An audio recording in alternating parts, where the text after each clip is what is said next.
everyone. Hi. Welcome to Spillin The Disney Tea. All righty. Oh no, Taylor. Okay, well, I'm gonna let you guys actually introduce yourselves really quick while I'm pulling up chat and everything. So I'll start with you, Christy, and then if you just want to go around in order of where we are. Okay, thanks for starting with me. Let me pop out chat real quick. Okay. I was not prepared. My name is. Kelly, what are you laughing at? Just how awkward that silence was. Yeah, so awkward. I'm just awkward anyway. My name is Christy. I have a channel called Christy's Corner, listed right there. Right there. I do Disney and Harry Potter and unboxings and fitness and fabric fun, keto recipes. Got a lot of those coming out soon. And I have a dog that's visiting me right now. Not visiting, it's actually my dog. She's up here with me. Okay, I guess that's it. I don't know. I was kind of thrown off by that. Sorry. I just wanted you to say hi if you wanted, but whatever you wanted to say is fine. Oh, okay. Hi. Oh, I'm hot. You're getting embarrassed. I'm hot. Sorry. Right. How about you?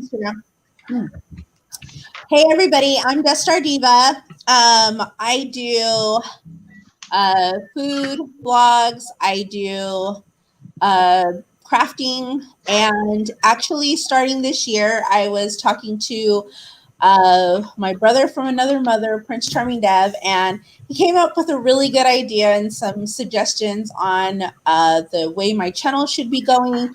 And I'm actually going to be starting as of this year. I'm going to be doing a lot of plus size theme park reviews. So I'm going to be doing a lot of like where I get my Disney clothing at for plus size girls, and a lot of like being a plus size person in the parks and those kind of things, and just doing from that kind of a perspective, because I know that there's like one or two other YouTubers that do that, but they do it for more Walt Disney World and they don't do it for Disneyland. So I wanted to do it from a Disneyland perspective, and also they don't do it for a lot of like the Disney clothing. And I do a lot of like tiki room shirts and all of that kind of stuff. So I wanted to do more of that kind of a perspective. So I'll be doing that from as of the start of the year. Nice. All right. I like it. You did a couple poo videos, poo size Yeah, videos. I did some poo size videos for Disneyland and for Universal Studios.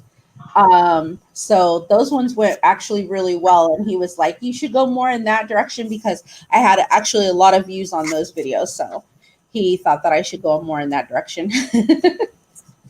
Wow. Absolutely. All right, Taylor, how about you? Want to say anything? Yeah, I'm Taylor, and I have my channel Tangled in the Magic, and I do a lot of just, I don't know, it's all Disney, but like I have more like food reviews, and then I like to craft a lot, so I do like ear tutorials and those kinds of things. Yay. Nice. You do. Very nice. She does. She's fantastic. I'm her mom, and we're the Mickey Bunch, and I'm so proud of Taylor, and she's got a great channel, so definitely check out everybody's channels. I'd really like to quickly acknowledge the chat. We have some amazing people in here. My good friend Cindy, Candy Mom 15. There is Just Another Disney Nerd. Jim for More Sunshine Please, which I'm really hoping to run into him in the parks. Main Street Explorers, they're a fantastic couple. So let me see, I don't want to forget. Hello, Tiffy Bell. I just noticed her. So thank you. Welcome everyone to the chat. Definitely check out everyone. Rachel is here. She's Myers and the Mouse biggest fan, and she's fantastic. Welcome. Let me make sure I don't forget anyone. Byron is here. Welcome, Byron. Rachel. Hi, Rachel. Cindy Elk. Ellicott, thank you so much. Seems amazing. Timothy Rainwaters, thank you so much for the compliment. And the Fantastic Girl. I love that name. Fantastic. So let me see, make sure I didn't forget anybody. If I did, just say hi again so that we'll see you in the chat. But I'm the Mickey Bunch, and I'm all over the place. I'm a cast member. Do food reviews with Taylor mostly. Yeah. And resort reviews and just random things. And Spillin the Tea is really my favorite thing to do. Is get with my girlfriends and talk Disney. And so thank you and welcome everyone. And let's go to our fantastic, or should we do Allie or our fantastic guest who is wrestling with Disney? Yes, I wanted to let Nina go first. This is our special guest tonight, my good friend Nina from Wrestling with Disney. Take it away, Nina. Hi, everybody. This is my first ever time appearing on Spilling the Disney Tea or any sort of live stream because I was saving myself for these girls. So I'm glad to be here. My channel is Wrestling with Disney. So those are the basics of the channel, wrestling and Disney. A little more Disney than wrestling, but also I just like to post about whatever I feel like posting about. That could be my cat. It's very often my cat, and whatever else may strike me that week. And I just want to say hello to Bethany, the Fantastic Girls, for joining us tonight. I saw she was in the chat. I just want to say hello. Yeah, she said she's your #1 fan, Nina. Yes, and it's mutual. Well, thank you. Thank you, everybody. Thank you, everybody. And I'm Allie from Cinder Allie Loves Disney.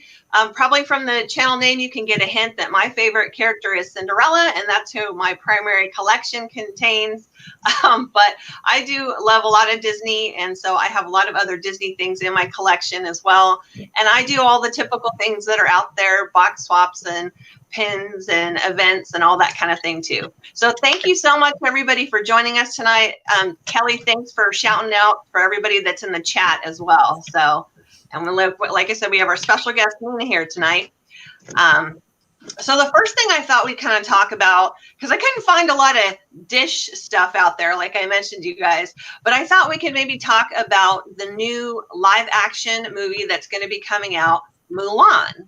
And I just recently saw the previews for that. Have any of you seen the previews? And if so, what are your thoughts on it? Anybody want to take that one? I've heard a lot of split things about this. There are the people who love that this is not a frame-by-frame remake of a Disney movie, and there are people who are mortified that there's no Mushu. So I kind of hear the two different things, where some people love that it's an interpretation, which I think is so refreshing. And then there are others who are upset they're not going to get to see the characters, moments, and songs, most importantly, that they love in this live action telling. Yeah, I like the fact that they're taking it more in a direction of more of a traditional Asian type film, and trying to stay more in tradition and not into a musical direction. But I do think that them,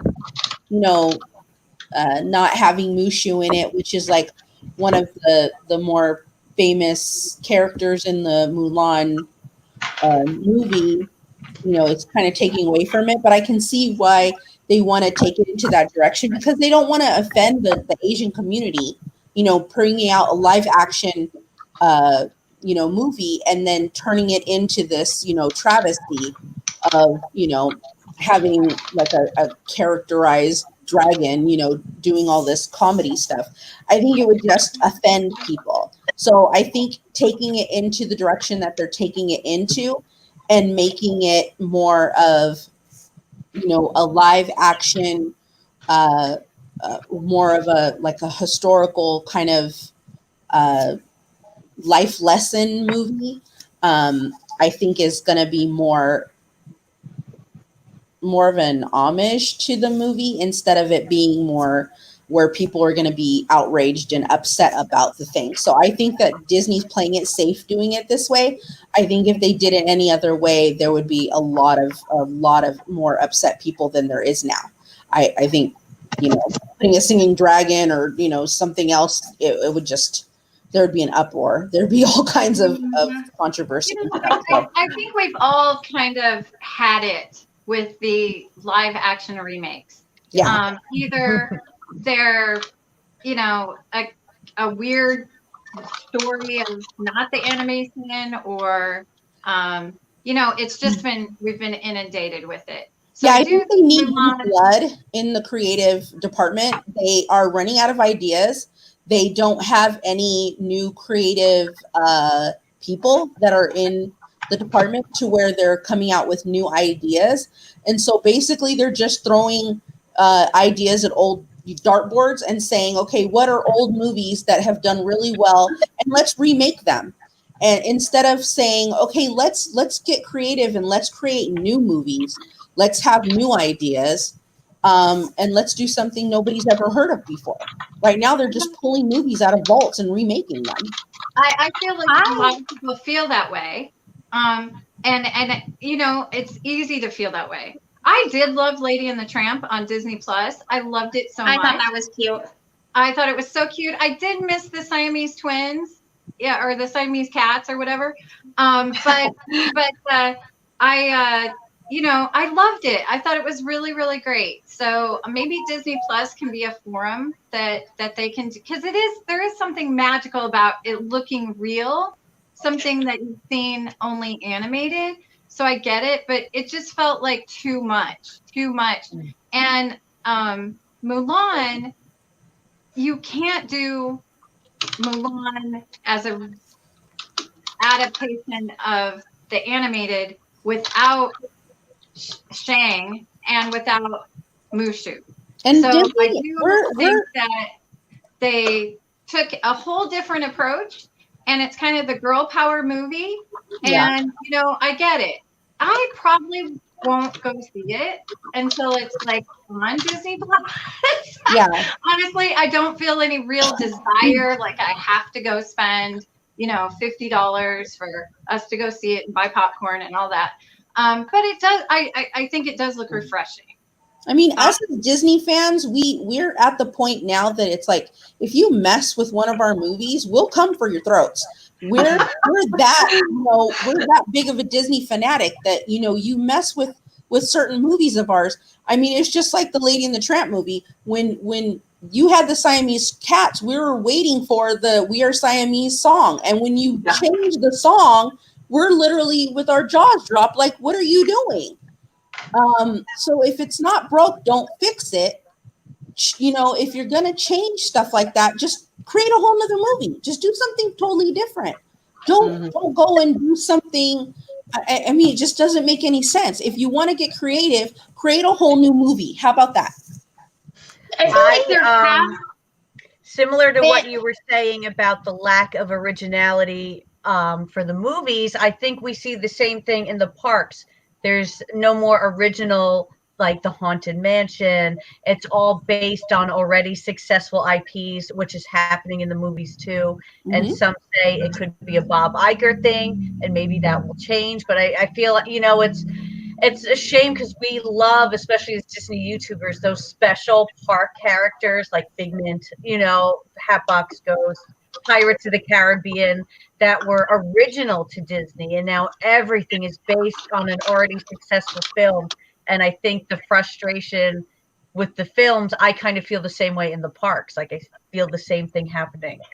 I feel the exact opposite. If they give me some random story and they put some random garbage in, I'm gonna be like, who the hell is this? And why didn't we just make a Tangled ride? Like, it's not.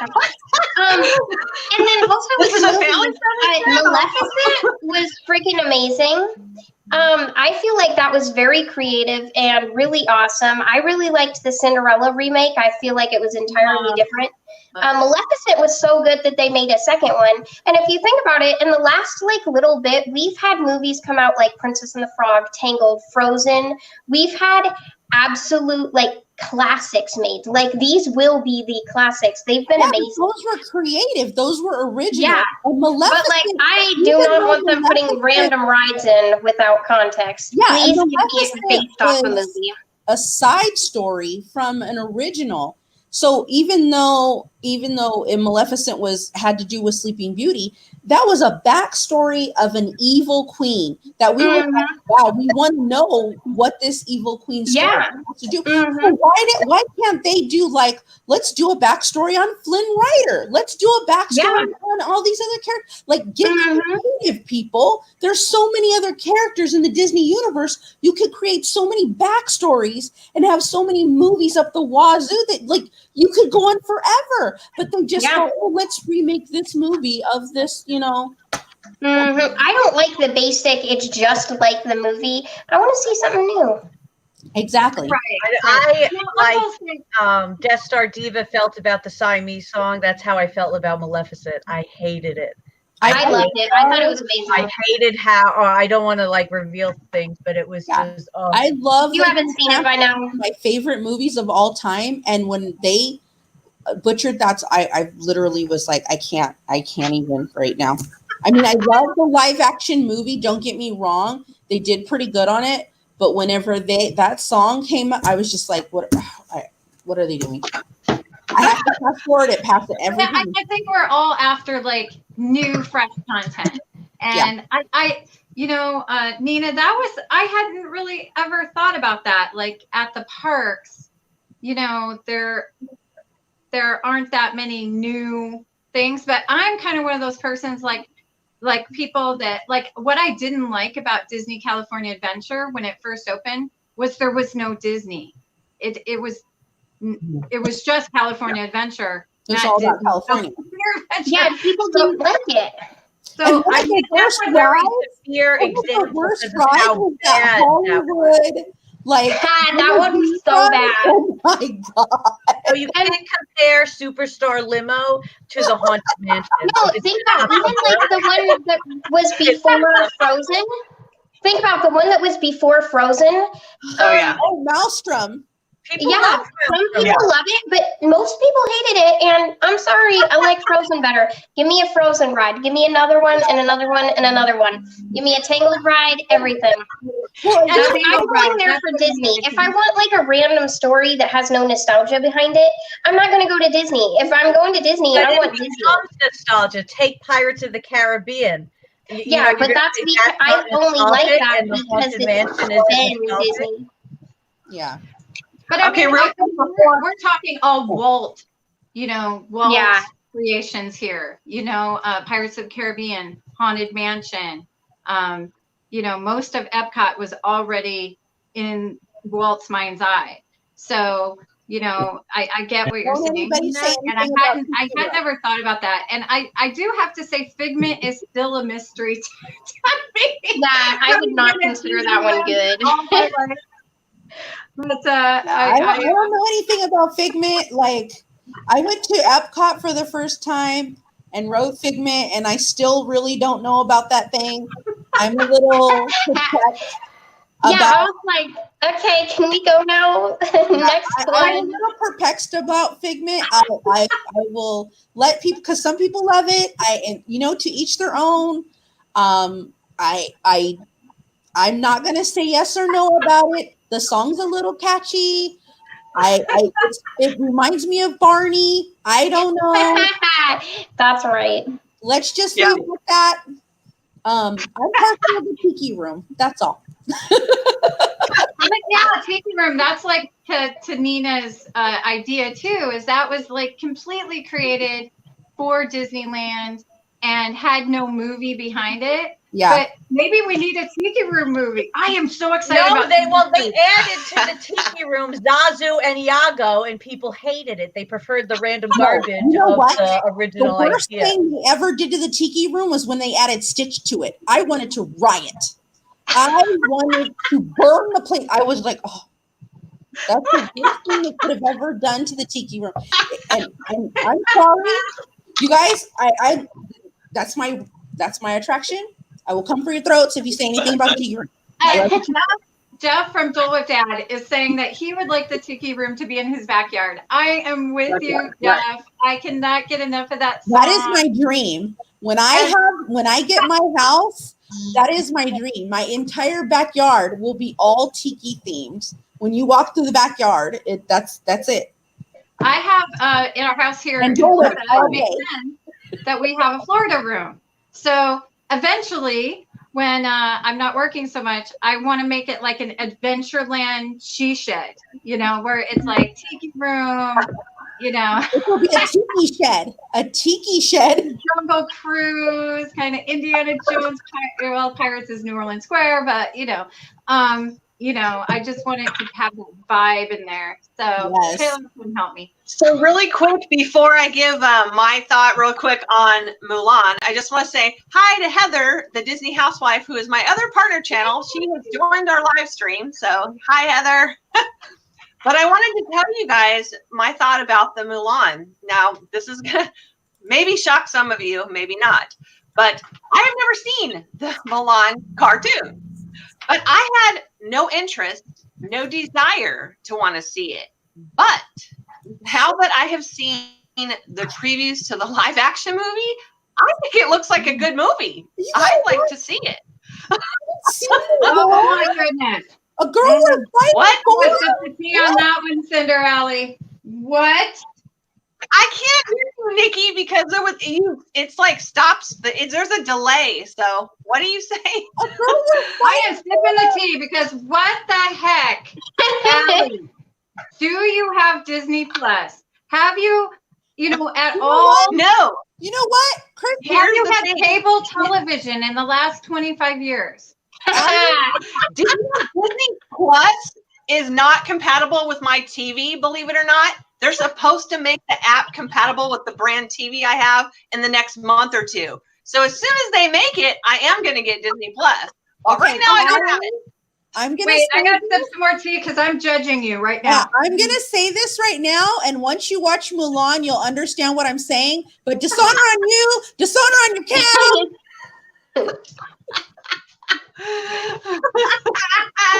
Oh my God!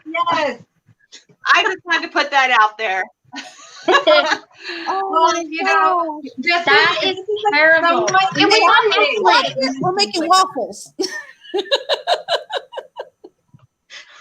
I'm only judging you rather harshly. Sorry. This should be a safe environment, Allie. I'm sending you the DVD tomorrow. Hello. And remember who your host is tonight. Hello. This is not the place to be if you get hurt easy. If you get hurt easy, this is not a show you want to be on. Dragon. Be prepared to get roasted. Like, that's just the whole thing. Like, your opinion, wrong. That's pretty much it. That's why we have Taylor. Yeah, I get roasted daily. Oh my God. Yeah, I love having teenagers and adults. Think about it. Taylor pretty much roasts you on every live stream we're on, Kelly. Yeah. Oh, she roasts me in real life. I told her the other day, it is impossible to have any self-esteem whatsoever around my beautiful daughter. I'm nice. I have opinions. And we love them. Okay, so we need to get Allie up to speed with the movies from the last 25 years. Yes. I'm about to send her the VHS. Okay. Do you know what I just realized? That Disney Plus does not have Enchanted in it? Yeah, I looked it up have to buy it. today. They sell it at Target. The thing is, they'd have to pay Amy Adams again or something like that, or whatever her name is. And I know they can't make like merch because it would have her likeness. And so they can't continue to make merch unless they want to pay her for her likeness, which is kind of annoying. I mean, it's great. Honestly, she should get it. Make another one. Yeah. Yes, make another one. I love that movie. I do think that 100% of men usually hate that movie, but Scotty loves that movie. Me too. I love that movie. I love Enchanted. It's so funny because it's like that would be what a real life princess story would be if it was real life. Mm-hmm. To be honest. Yeah. See, my husband said it right now. They need to make an Enchanted too. You are so right, honey. Mm-hmm. There you go. The guy said it right there.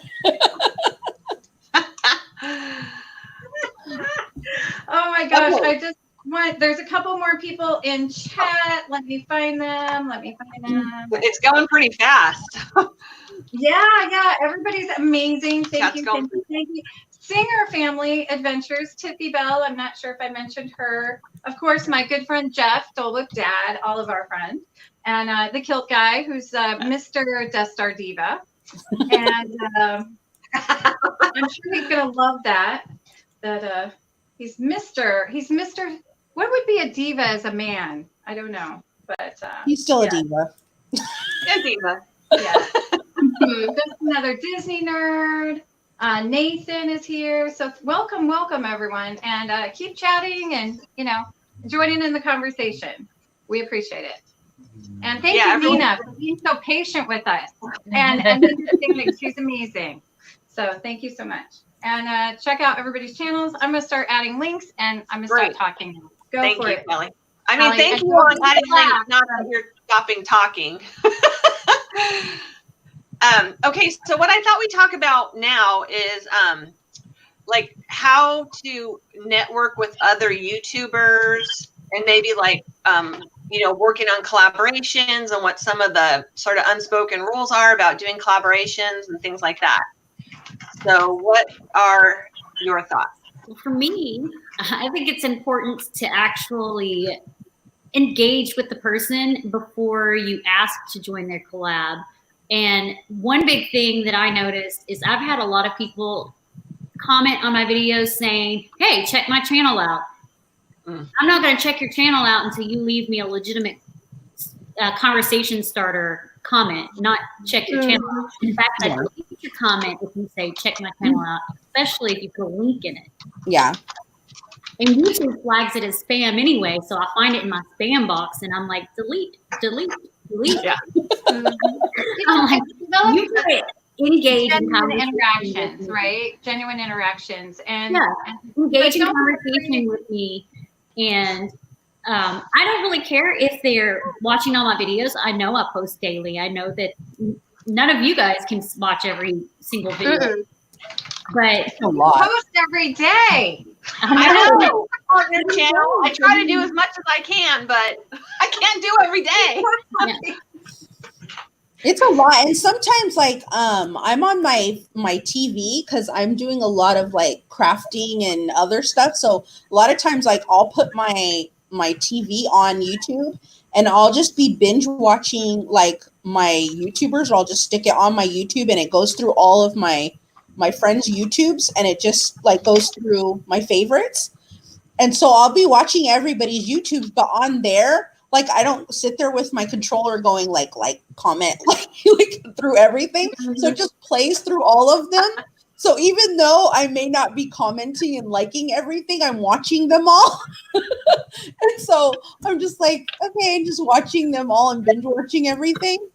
But yeah, it's like there's times whenever we'll get comments on our videos sometimes where they'll leave subtle comments like, oh, this was really neat that you went here. When I went there on my video, it's kind of like they're trying to like weasel their way into like I'm kind of okay they're still engaging with you. I did this. Go check it out. Yeah, I'll leave the comment. I'm probably not going to go check it out until you engage some more. Yeah, because to me, I've got so many people I already follow that I'm already behind on videos. And I do the same thing, except for I listen to mine in the background. Yeah. And I won't comment. And you don't know that I've watched it, but I have. The only way you know is if I'm like, oh, hey, you this. But I'm not so worried about those comments unless it's the same comment every single time. Like, hey, go check out this video. Go check out this video. And then I'm kind of like, that's kind of old. But I don't remove them. I only remove the ones that put a link in there. I'm like, nope, gone. Yeah. Because it's flagged as spam anyway.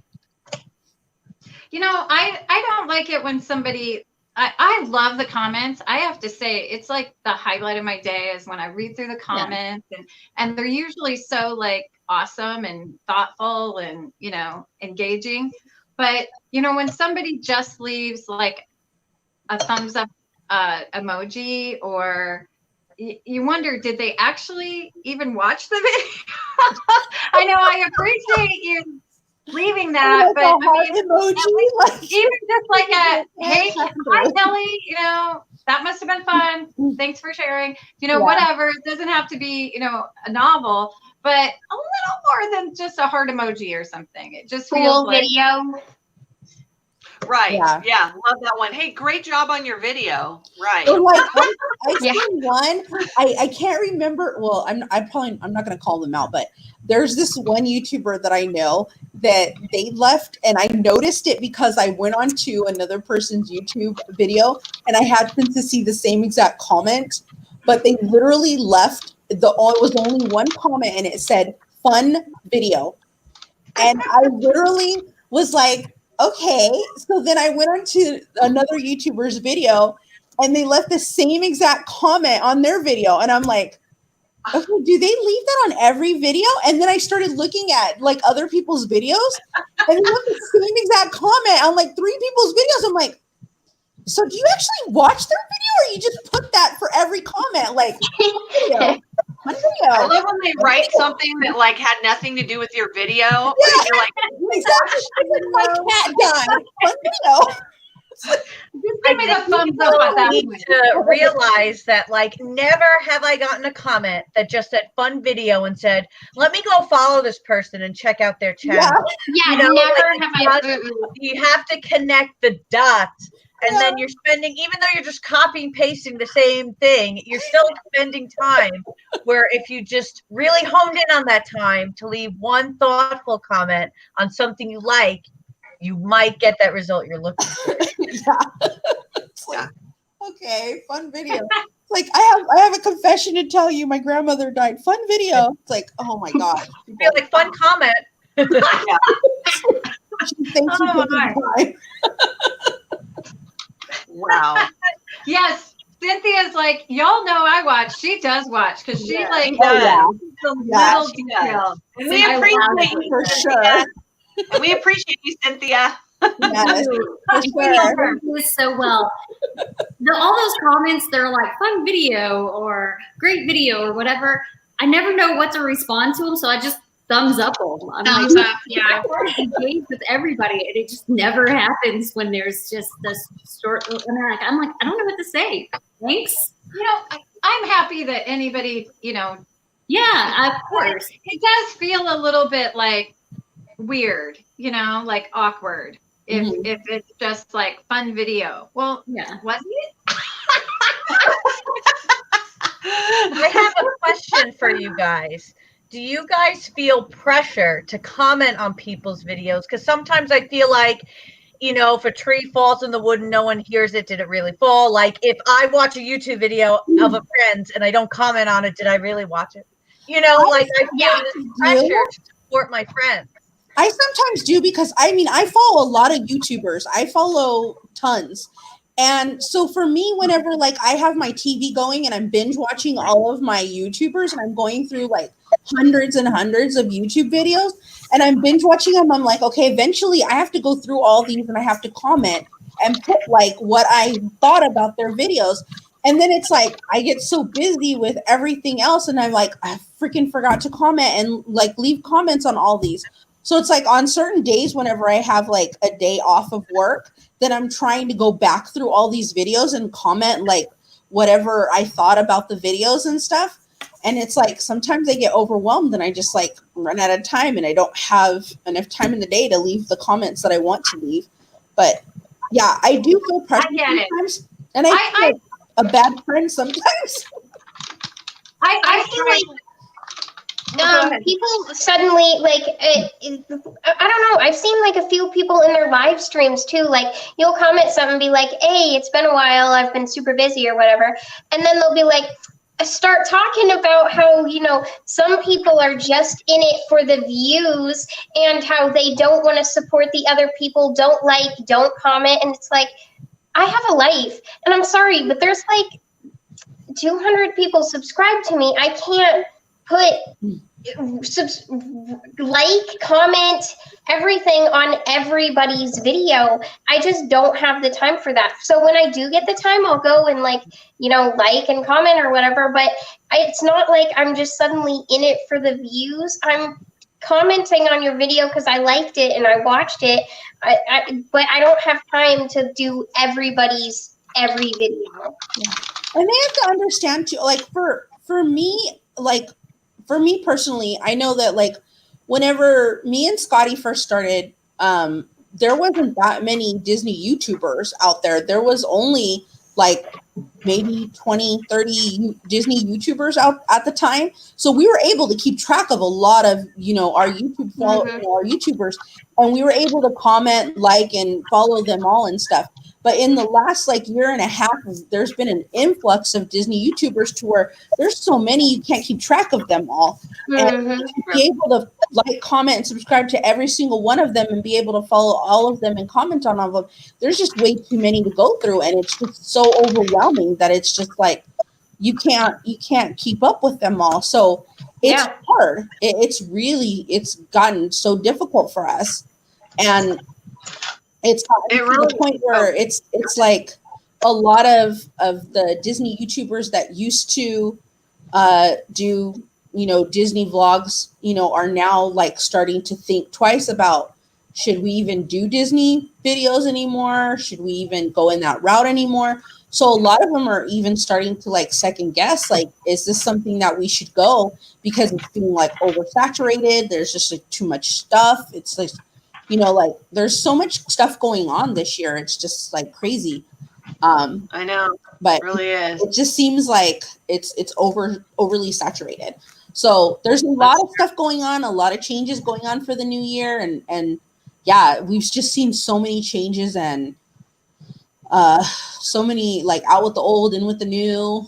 But yeah, it's really hard to keep up with commenting and liking everything, and being not, because you feel like if you don't comment and stuff, you're not being personable enough, you're not being friendly enough, you're not you don't want people to hate you because you're not commenting.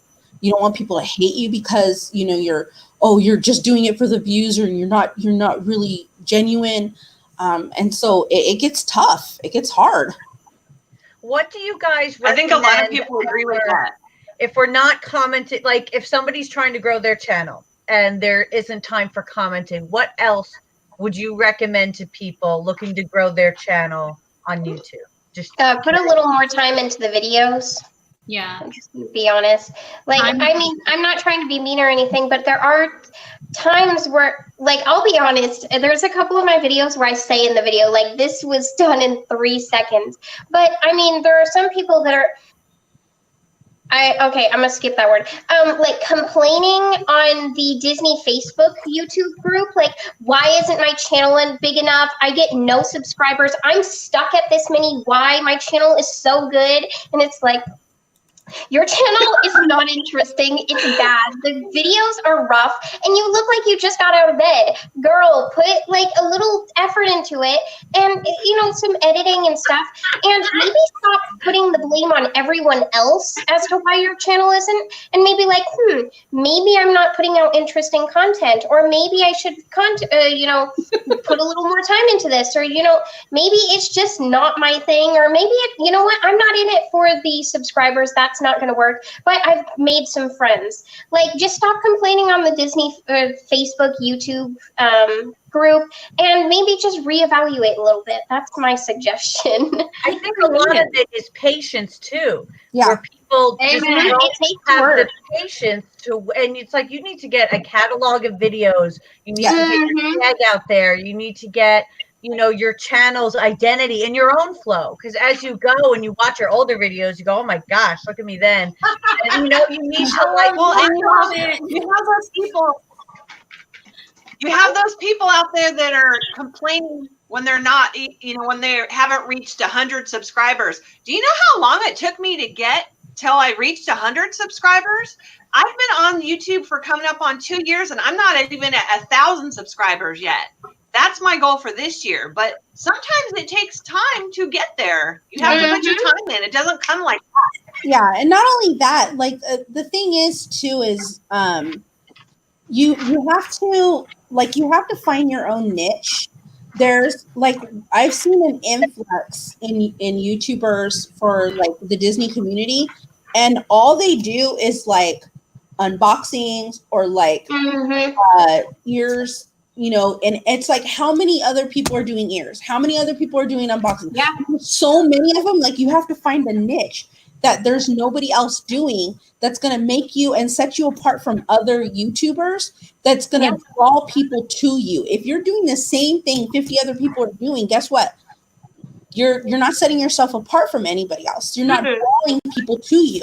So you need to do something that you're going to set yourself apart from other people. Whether it be your personality, you may be super duper funny than other people. That's going to set you apart from other people. You may be somebody that is like in the college program. That's going to set you apart from other, Disney YouTubers. You may like wrestling and be a freak for it, but you embrace it anyway. And your cat keeps coming into your viewfinder. You may look oddly like Carrie Fisher, and I'm trying not to cry right now. So I know, Oh my someone in God. the chat said that you look like Carrie Fisher. I'm literally like trying not to stare at her because I'm literally like, She does. General Organ, like, seriously, stop. You definitely have to get creative for sure. I didn't. All she needs is like her hair in buns, and I'm dead. She does. Taylor, I'm not sure if you saw Jim at More Sunshine Please's comment that he wishes he could subscribe to you twice. He just That was great. Taylor keeps it real, and I love her for it, and it's amazing. So, but Nikki, I and Taylor brought up good comments, and then Christy, you should go. But so many people do complain on these Facebook groups, and they like, that's not attractive for anything, it makes me go and unsubscribe. I don't know why I can't get a boyfriend. It's like nobody wants to be your boyfriend. You complain all the time. People complaining about it. So anyway, don't seem desperate. And also, it's not attractive. Like, don't bring up subscribers. Like, these are people, not a number. I don't know. I just think it sounds like whenever I hear people like complaining about their subscribers are like, well, I want to hit this. And I don't know. It just makes me uncomfortable. Like, yeah. I'd rather they share when they hit a goal, even if it's low, rather than share the goal they're not at yet. Share that you got 50. And then I'll notice people will join on because they want to support them because they're bringing on something happy and positive, as opposed to saying, I can't believe I'm not at 100. Right. I am still amazed. I mean, honestly, we started with 8 subscribers, and that's only because that's how many people are in our family. And Steven, my sister's boyfriend. She made my sister's boyfriend subscribe. I couldn't believe it. The kilt guy was actually number 9 subscriber for us. And I like literally ran through the house and was like, we have somebody subscribed to our channel that is not even related to us. And she did that about 100 times after that too, until I was like, "It's not funny anymore. Please stop saying it." So much that she remembers subscriber number 9. That is like not typically the milestone subscriber. I was subscriber number 9. I still remember it. I remember Kenny from Alpha Traveler was number 12, and Kenny. But he was really supporter of mine too. Yeah, I remember her like. Whenever we subscribed to her channel, I remember her like thanking us profusely, and I was like, "Why is she thanking us so much? I love her channel." And she was just like, "Thank you so much for subscribing." And it's like, this is kind of similar to finding new subscribers, but I like to sometimes like freshen it up. I'll type in Disney pins and search by most recent or Disney hotels, and then you find new people who don't have that. They have that freshness, and they're really looking to connect because they're brand new. And I like doing that every so often to try to see who's trying to enter this world and how can we make it easier for them. Yeah. I remember whenever me and Scotty last, what was it, 2018? Yeah, it was New Year's Day 2018. We were at 500 subscribers, and we were amazed that we even hit 500 subscribers. We were like, we don't even know 500 people. And then we woke up New Year's morning with 1,000 subscribers, and we literally thought we were being punked. We were like, because in one day we hit 1,000 subscribers, and we were like, what just happened to us? We were like, somebody's playing a prank on us. And we were like, okay, so when is somebody gonna say like, haha, Happy New Year, it's a joke? And we literally waited all day. We watched YouTube and literally watched it all day, waiting for it to like drop back down to 500. And it literally stayed there at 1,000. And then we're like, the next day we did the same thing. We waited and we're like waiting for the number to drop down, and it never dropped down. We're like, something's wrong with YouTube. Like there's a glitch in the system. We started asking other people, like, is YouTube broken for you guys? Like, what's going on? And we didn't even announce it until 3 days later. And then we're like, we hit 1,000, I think. We're like, we couldn't even celebrate because we thought it was a joke. And what do you think caused that jump in your channel? We posted a video of we had went to Vegas, and we posted a video of we did a room tour of the Monte Carlo, and it was the Monte Carlo was being transitioned to a new hotel. So we had done a room tour of that hotel room, and it skyrocketed. Like that room tour skyrocketed. And what a great example for going out to Disney and being yourself and filming what you want to. You know, you don't have to keep it, you know. Amen, Nina. Amen. I think Nikki, what you were saying too before is find your niche, but do you. You know, don't do somebody else, or it feels kind of cringy when people you can tell are either going to an event or they're doing things just because they think that they're going to get subscribers. Yeah. Do you? Yeah. You know, and that's the thing. Like our channel, like me and my husband's channel, like the Kilt Guy channel, it's actually his channel. His channel has never been just Disney. Like our channel has always been a family channel. It's been us as a family going out and doing things that we love to do together, whether it be going to theme parks, whether it be going out and doing trips to Vegas, whether it be doing food reviews and stuff like that. But it's always something different. It's always something new. And it's always something that we love to do together. And it's what we love. So it's always an adventure. It's always something different. It's always something fun, but it's what we love to do. So you never know what you're going to expect from us. And that's the fun thing about it. And some people may like it. Some people may not. Some people may be like, well, we just want Disney. Well, I'm sorry. You're not going to get that from our channel. You're going to get what you're going to get from us. We love to have fun. We love to participate with our family. We love to go on adventures. And if that's what you like, then we're the channel for you guys. Yes, we love Disney. We have a huge passion for Disney. We go to Walt Disney World. We go to Disneyland. We also go to Knott's. We go to Universal. We go to Vegas. We go to San Francisco. We go everywhere. And we love to show off. We love food. We're huge foodies. So anywhere we go, we try food. So when we go to Disney, we do food. Lots of food. Anywhere we go, we do tons of food. So that's one thing that our followers love, is the fact that we try out food everywhere we go. So they can expect food. Even when we do our Thursday night lives, we do food. So that's our huge thing. And that's what our followers love. Nikki, Christina, Playdates and Travels, just to backtrack real quick, she said she did the same thing when she hit 1,000. She let it stand before she trusted that she actually hit the milestone. So yeah, because it's surprising. You never think, like, you're literally like, did this really happen? Like, you're waiting for Ashton Kutcher to come out and be like, you've been punked, right? Like, what's just happened? Honestly, that's exactly what happened to us. And then when we hit 2,500, the same thing happened to us. And then it went down to 2,200 because they did the YouTube purge or whatever. And we went down to 2,200. So that's where we're at right now. We're at 2,200. And we've been at that like for a couple of months now. We haven't really moved. So we've been at 2,200 for a while now. And I just started doing this channel like about a year ago, and I haven't really posted that much on here except for the last couple of months. And I only had 100 subscribers, and that's been like I've had it for a year. And I just now started climbing for this channel in the last like couple of months, but that's been because I've been doing collabs with Christy and a couple of you girls. So I'm doing the Spilling the Disney Tea, so I'm barely gonna hit like 300.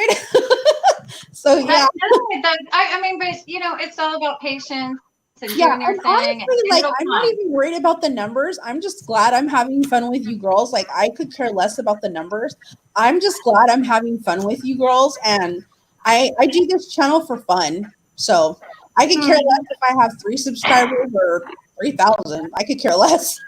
The day I hit 1,000, I was actually pretty shocked. Like I had dropped into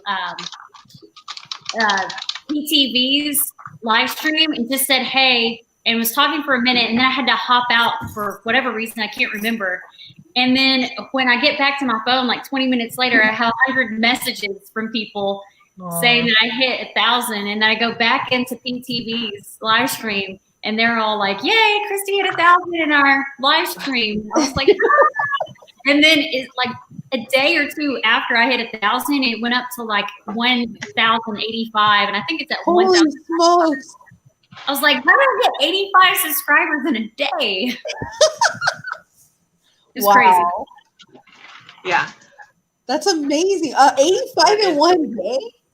Yeah, it was. Well, I didn't check it for like 2 days, but yeah, 80,000 or 85 in like a matter of days. Oh my gosh, that's crazy.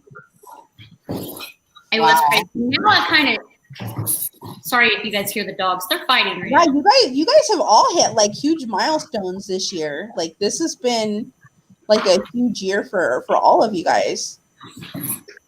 Yeah, I mean, I got 1,000. Are you up to 900, Alicia? Or close? I'm at 8. You know what's weird? The YouTube numbers are so crazy. One day I'm at 854, then I go 855, then I'm back down to 854. But I'm at the 850 range. It does that. I hate it when it does that, but it does. Yeah. It's up and down. And you know, Heather at the Disney Housewife, she just made a good point. She said the only thing about doing collaborations and giveaway loops to get subscribers is that sometimes you may not get the same audience, or you might lose the audience, or that kind of thing. So yeah, that's true. Yeah, you get some hit or miss. users that get like, I just only subscribed so I could win, and then I really just unclick and like unsubscribe because I didn't win anything. And that's fine, because you really don't want those kind of people that are just subscribing just to win something. Because the ones you want to retain are the ones that are actually going to be engaged into your channel. Those are the ones you're going to want to keep anyways, because those are going to be the loyal subscribers. So to be honest, you want to leave those people out. You don't want the numbers. Like, you want the people in the end that are going to be the ones that are going to be engaged into your channel. And that's what I've learned over the years. I've been doing this for going on 4 years now. And you want the ones that are going to be engaged with you. We've been doing live streams for three years now. We do Thursday night live every Thursday night. And I think we've only missed 3 Thursday nights in the entire 3 years that we've been doing it. And we get loyal every Thursday night. We get the same people that come on every Thursday night, and they look forward to our Thursday nights. They come on every Thursday at the same time, and we talk with them. We have a good rapport with them. We know where they live. We know their family members. We know about what they do, what they love. We talk that about. That sounded kind of creepy. We know where they live. Well, it's like property number, mother's maiden name. Well, it's like we're a family. It's literally like we're family, and we talk and we have conversations. And whenever they come on vacation, we meet up with them and we take pictures with them. And they're actually, some of them are in our intro, in our videos. So we treat them like family, and we get to know them very well. And yeah, it's like when we're one big happy family. I think I've come to terms with that when it comes to subscriber counts. And like we were saying, how after a collab, you may lose people. I just may lose people because I talk about two different things that don't relate, wrestling, Disney, Starbucks vlogs, whatever it is. And I think to a lot of people, I would say, know that following your bliss, posting what you like, being yourself is more fun than having more subscribers. I'm imagining, because I don't have, maybe I'd say differently if I had 25K, but right now I really like just being myself, and doing that, I think I've come to terms with that. You're going to lose subscribers after a Disney loop, and then I post a wrestling video. They may, drop out. Yeah, but you found your passion and what you want to do, and there's going to be something for everybody. Like for me, I've followed you on Instagram and YouTube because I myself love wrestling. So I am attracted to that kind of stuff, and I love, like, the other day, I was just thinking about it. I was gonna send you a thing where somebody sent a picture of, like, it was the Undertaker, and it was like it was some kind of a meme, and it was like my mood, and I was gonna send it to you. I was like, oh my god, I still have to send this to her. But yeah, that's I was like, the fun part. I think when Disney YouTubers allowed themselves to show what they like outside of Disney, is that like people will think of you when those non-Disney things do come up. Yeah. Yeah. So, Nina, how did you start your channel? Like, what made you, think of? So hey, it was it was the Disney stuff that got me hooked, like Tim Tracker and Disney Kitty in specific. And then the wrestling stuff more came in because I liked watching Funko unboxings and merch videos. It's hard to find wrestling people who either do what I do or accept me. Sometimes they're really turned off by, like, females in wrestling because it's a lot of guys, and sometimes they just don't think you're legitimate. Like, they're like, I'll have to, check that on Wikipedia. I was like, there was an Undertaker versus Undertaker match. Don't question me. It happened. So I was nervous to start a channel, but wanted to. So I'd send videos to my sisters and me being like, I got these pins. Let me show you them. And then built my confidence in start the channel and to embrace, both, because there were times I thought I have to drop wrestling because it's turning off Disney people, but I just stuck with it. And I'm glad I did, because now you see so many Disney YouTubers who are saying, I want to change my channel. I want to declutter. I want to show this, which is fine and great, but I'm just glad I embraced it from the start, because I probably would have regretted it later. Do what you love. Do what you're passionate about. Yeah, and eventually you will find your niche. You will find your following. And I'm glad that you stuck with it. Thank you. Proud of you. Thank you. Well, and I think people who watch us and you and all of us in general, they like us as people, not just they are Disney fans, but I think they like us in addition to that. So I think I noticed that, when I posted a non-Disney video every now and then, I'll get some positive comments from it too. So people like to see a little something different every now and then. Well, Christy, you do that a lot too. You do a lot of different things. So what's your take on it? I've noticed that I have a different following for each thing that I do. I have my FabFitFun, my style part of my life. And it's usually different people that comment on it. I have my keto life. I have specific keto followers, and I follow those channels too. I follow makeup gurus. I follow style. I follow the keto. I actually was in talk with one of the keto guys to do a collab. It just never went through. So anytime I do that, one thing that I really enjoy is trying to cross them over. So we're doing a collab, and hopefully I can say it because it's not the one that I created. We're doing like a Super Bowl recipe collab with some other Disney YouTubers, and mine are keto oriented. So we're trying to cross them over a little bit. So every now and then I'll see comments from the other people. I will say the majority of my people happen to be Disney, so those other videos get fewer views, but they still have a good following of people. And it's because when I started my channel, I didn't start it as Disney. I didn't start it as anything. It was actually called Christy's Commentary. And I was doing unboxings of different things, FabFitFun, not Posh, but Pop Sugar and Disney boxes. And that's how it started. Oh, and BarkBox from when we had our dog Sadie. And it was very slow growing. I've been doing this for over 2 years now, and I just hit 1,000 a month ago, 2 months ago. But for me, even though I do giveaways, most of my giveaways, and they're also loot giveaways where it's a collab with a bunch of other people. So if one person's interested in one channel, there's all these other channels and getting interested in them because they have a common ground. So I haven't really had any struggles with it. The biggest struggle I had was when I first started, and I had mentioned that I was doing keto. And of course, when you first start and you're doing keto, you haven't lost any weight yet. And I was over 200 pounds.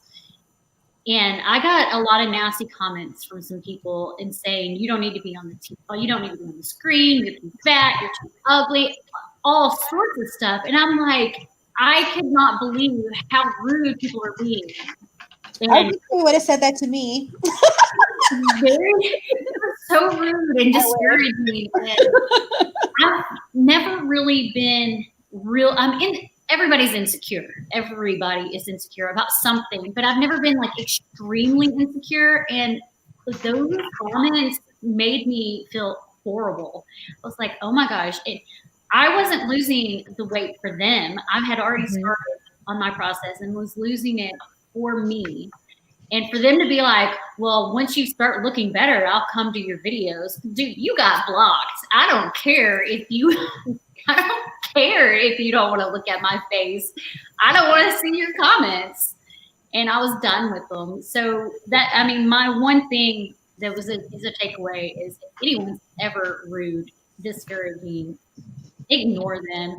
Everyone's freaking beautiful. I don't care what you look like. You're beautiful in your own way. And I don't know. I'll just read it some more, I guess. I don't know. I just wanted to comment on Just Another Disnerd. She says that we've inspired her to start her own channel for 2020. Good job. I wish you all the best of luck on starting your new channel. And Christy, I wanted to say for you, have you ever thought of doing like, because I know that you said you wanted to cross over kind of like the Disney and keto thing. Have you ever thought of doing like keto friendly foods in the parks? Like going to like the like keto friendly foods in Epcot, keto friendly foods in like in Walt Disney World in different parts? Because that could be a whole like segment. That's a good idea. The thought crossed my mind for our last trip, but I knew that we wouldn't be going back for a few years. So I actually took that whole off, and ate whatever the heck I wanted to. And it was delicious. But foods are delicious without all the carbs. I eat amazing food all the time. I don't crave carbs ever. I don't ever crave any kind of sugar. But I have thought about doing keto-friendly recipes that resemble Disney products. That would be great. And it's just been something I've been brainstorming for a while, but I haven't gotten to the point to where I'm getting all those things. Because you can't just do one recipe in one video. You kind of need to do a couple of them. Yeah. It gets a little more difficult, a little pricey. I was just thinking because of people that like go on vacation to those places, like I know that like everybody says calories don't count at Disney, but let's be real. So tell my booty that they don't count at Disney. Don't count. I know. I look at a caramel apple at Marceline, it gets high right away. So, but so for the people that like, want to eat, like keto friendly at the parks, it would be cool to like, even if you're not there at the parks, if like you can look at the menu on like a restaurant and say like these certain foods are keto friendly if you like eliminate this or if you eliminate that, and you can say like you can order this at this restaurant and it's keto friendly. Yeah. And, or these kind of things, and you can make a whole segment on it, like just for that one particular restaurant or even that particular park. And that in itself would be helpful to certain people that are going on vacation, because then they can make a list even based on their vacation, like what restaurants they're going to reserve for their vacation, because they know like I'm going to eat at these restaurants because I want to maintain my keto friendly diet. Well, I'll say that is something that I could do for sure. But I will say this is like once you, hey, get off the table. Sorry. Once you cut carbs out of your diet, if you just binge on like pasta or something, you literally feel completely ill, like so ill you can't move.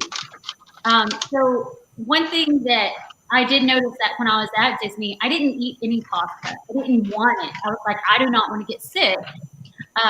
So while I was there, we were there 8 days. I gained 3 pounds, and it went away in 2 days after I got back on keto.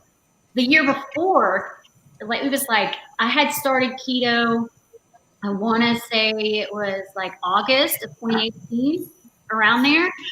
And then we went to Disney in October, and I had only lost about 35 pounds at that point. And we went to Disney, and I did eat pasta, and I gained 12 pounds back. And about 6 days later, after we got back, it was all gone. So you can go off your diet if you're doing a special occasion, going on vacation or something. Just don't go off of it drastically and eat pasta every day. Mm-hmm. I don't do keto, but as my mom knows, I only shop in the butcher for the meat and the produce section. I do not buy anything that is prepackaged, frozen, refrigerated, anything. Like I will not eat it. But I'm sorry, I'm on vacation. I mean, I'm not gonna be getting something absolutely terrible, but at the end of the day, it's more about portion sizes rather than necessarily what you're eating. And you can eat healthy at Disney, and it's not that hard. You don't need to have a salad every once in a while. And then, yeah, that's just my opinion. I see, like, Christy does it right, but I know. What? Moderation, right? Yeah, like it's just really know you want to eat whatever. Eat a heck ton. Okay. And I still don't do sugar and bread, but Taylor, can you have access to the chat right now at all? Taylor, no, are you able why? to see the chat? We're laughing. Everybody. Jim over at More Sunshine, please, said, did Jim Christy is just killing look over at everybody Allie right and tell her to get off the table? And so now everybody in chat is talking about how Christy was telling me to get down from the table. So I didn't tell her to get on the table yet. And I'm confirming it. Yes, I'm pretty sure Christy did tell you to get off the table. Yeah, we can only see shoulders up. Who knew you were on the table, Alicia? Oh my goodness. I've lost control of the room. But you've got a grip on the table, and for that I'm proud. Oh goodness. Oh boy. Somebody asked whether you were paleo. Oh, you probably got it in the chat. And earlier, Bethany over at the Fantastic Mom, she had mentioned too how she really loves watching on Nina's channel. Nina does these Starbucks taste testing type of videos where she goes and tastes the different new drinks that come out and stuff. And that's a big hit, Nina. Very good market for that. So. Yeah, It's so weird. It's that Finding Disney. Allie, Finding Disney is telling you to get us all under control. Tony, I'm trying, girl. Reel us in. The Starbucks videos get the least amount of views, but they're the most popular within my core group of people. So it's like sometimes you just have to surrender the analytics and metrics and just have fun and do what you like and do what those people who are engaging with you like, It's funny because you like it. So that's it's funny because my husband he does food reviews too, So he does the Starbucks drinks as well. And every time he does one, it's funny because they usually are not that great. So like the time when they had the crystal ball one or they had the unicorn one, Yeah. horrible.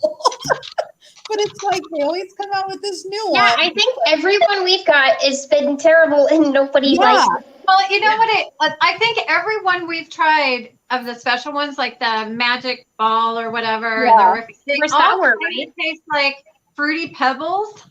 Oh yeah, it was awful, and it was like $1,000. Yeah. Like, it was like, Yeah. And then my daughter works at Starbucks, so she always brings it home when she's like, oh, here's the new one. Here, try it out.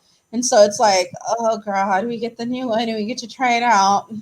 The Disney housewife says, and I think this is based off of watching Nina, that she's now addicted to the Irish cream cold brew. that one was good. That one is good. Yeah. But it was That the one's least really like good. flavored, it wasn't like Fruity Pebbles Delight. Yeah, It that was one was like really good. cream. I have to say that one was good. If you want a Starbucks drink that is under 4 carbs, you can get a venti Americana with heavy cream and ask for 2 stevias or 1. However, if it's a venti, I prefer 2 because it's very bitter if you don't have stevia in it. Maybe you got to do a Starbucks video now, Christy. Yeah. They only have like 1 or 2 drinks that a keto person can drink because everything they make is so sugary. But you can replace the sugar with stevia or say no sugar or use heavy cream is one thing that you can replace with. Like milk has carbs in it, whereas heavy cream, it does, but it's very low. Yeah. Have you Nina, have you had the butter beer at Starbucks? No. You can. It's like secret menu or something. So Right? good. Oh, I get too like shy with those things. It's so good and it tastes better than the one at Universal. I'll have to send you the recipe on it. Yeah. And then that way you can try it out. But it's better than the one at Universal. That's for sure. I'm afraid I'll try to order something from a secret menu and they won't know the secret. Like, I tried the one at Universal Studios and I literally spit it out. I was like, what is this? this is beer. The one at Starbucks is way better than this crap. Oh my goodness. The hot water beer. I like the one at Universal. What are you talking about? The frozen one is so good. The cold one is not that great, but the hot one is good. And the cold one at Starbucks is better. Has anyone had the pumpkin juice? The pumpkin juice I've had. No. Oh my goodness, the pumpkin juice is so good. It's so good. The pumpkin It's like juice is good. fruit up apple cider. Yeah. Mm-hmm. I will say I hear that both of them are better than blue milk at Galaxy's Edge. Oh, That's for sure. That stuff has me But so. you know what? The blue milk is not bad if you get a fresh batch. The problem is that if you get the batch when it's been, I don't know, how do I say this? Something's wrong with it. I think it's like if they like they're not filtering it right, it tastes like soap. Soap? So? So? It has that like soapy taste, like has like a soapy Wow, taste I to had it. the blue milk and it kind of tasted like Fruity Pebbles, but Taylor and I had it at the cast preview. He didn't. Yeah. When I tasted it, it wasn't that It bad. has But the changed. second time I had it, it had almost like a soapy taste to it. And I was like, that's not good. Yeah, no. And you probably paid what, $6, $7, $8 for it? Yeah, I was like, no, that's not good. Yeah. The red rose lemonade is my all-time favorite Disney drink. At That and the lavender tea was really good. oh my goodness, Yeah. that red rose lemonade at the Beauty and the Beast at Disneyland. What's it called? Oh, at the The Red Rose Tavern. So oh my goodness, that is Yeah, so just don't get breakfast at the Red Rose Tavern. Their breakfast is horrible. There. I mean, maybe that's why I'm not gaining weight at Disney. I'll eat lunch at like 11 when everything opens, and then it's a 2-in-1. So I don't end up. I eat what I want, but I don't gain weight. Also, you're like, yeah. Sorry, I gotta plug in. Yeah, breakfast is not great at Red Rose Tavern. They used to have the best breakfast at Rancho del Zocalo, and they got rid of the breakfast there. Oh And yeah. I'm disappointed. Whoops, sorry. Oh! Get off the table. She just went into the Twilight Zone. There we go. So sorry. You were in the teacups. Yeah, you were spinning. Yeah. Like Alice in Wonderland. That's there we go again. I'm so sorry. Oh yeah, I gotta Laura says the night blossom is yummy. Yes, night Oh blossom. my gosh, that night blossom. Yes, Pineapple night blossom. implata, or what is it? Implata or something like that. I don't know. It's so good. The night blossom and that empanada is so good. Whatever the heck is at Ohana for breakfast, that like stitch juice. Yeah. Very good. Very good. We literally drank the whole thing. We're like, excuse me, oh, we need more. Thank you. Yeah, they kept bringing it too. That was what a 2+ hour feast. I have a little bit of tea to spill because we haven't really Yes. spilled any tea. Mm-hmm. Yeah. All right, well, get your cup. Get your Besides cup ready. me hating everyone on Facebook. Get your cup ready.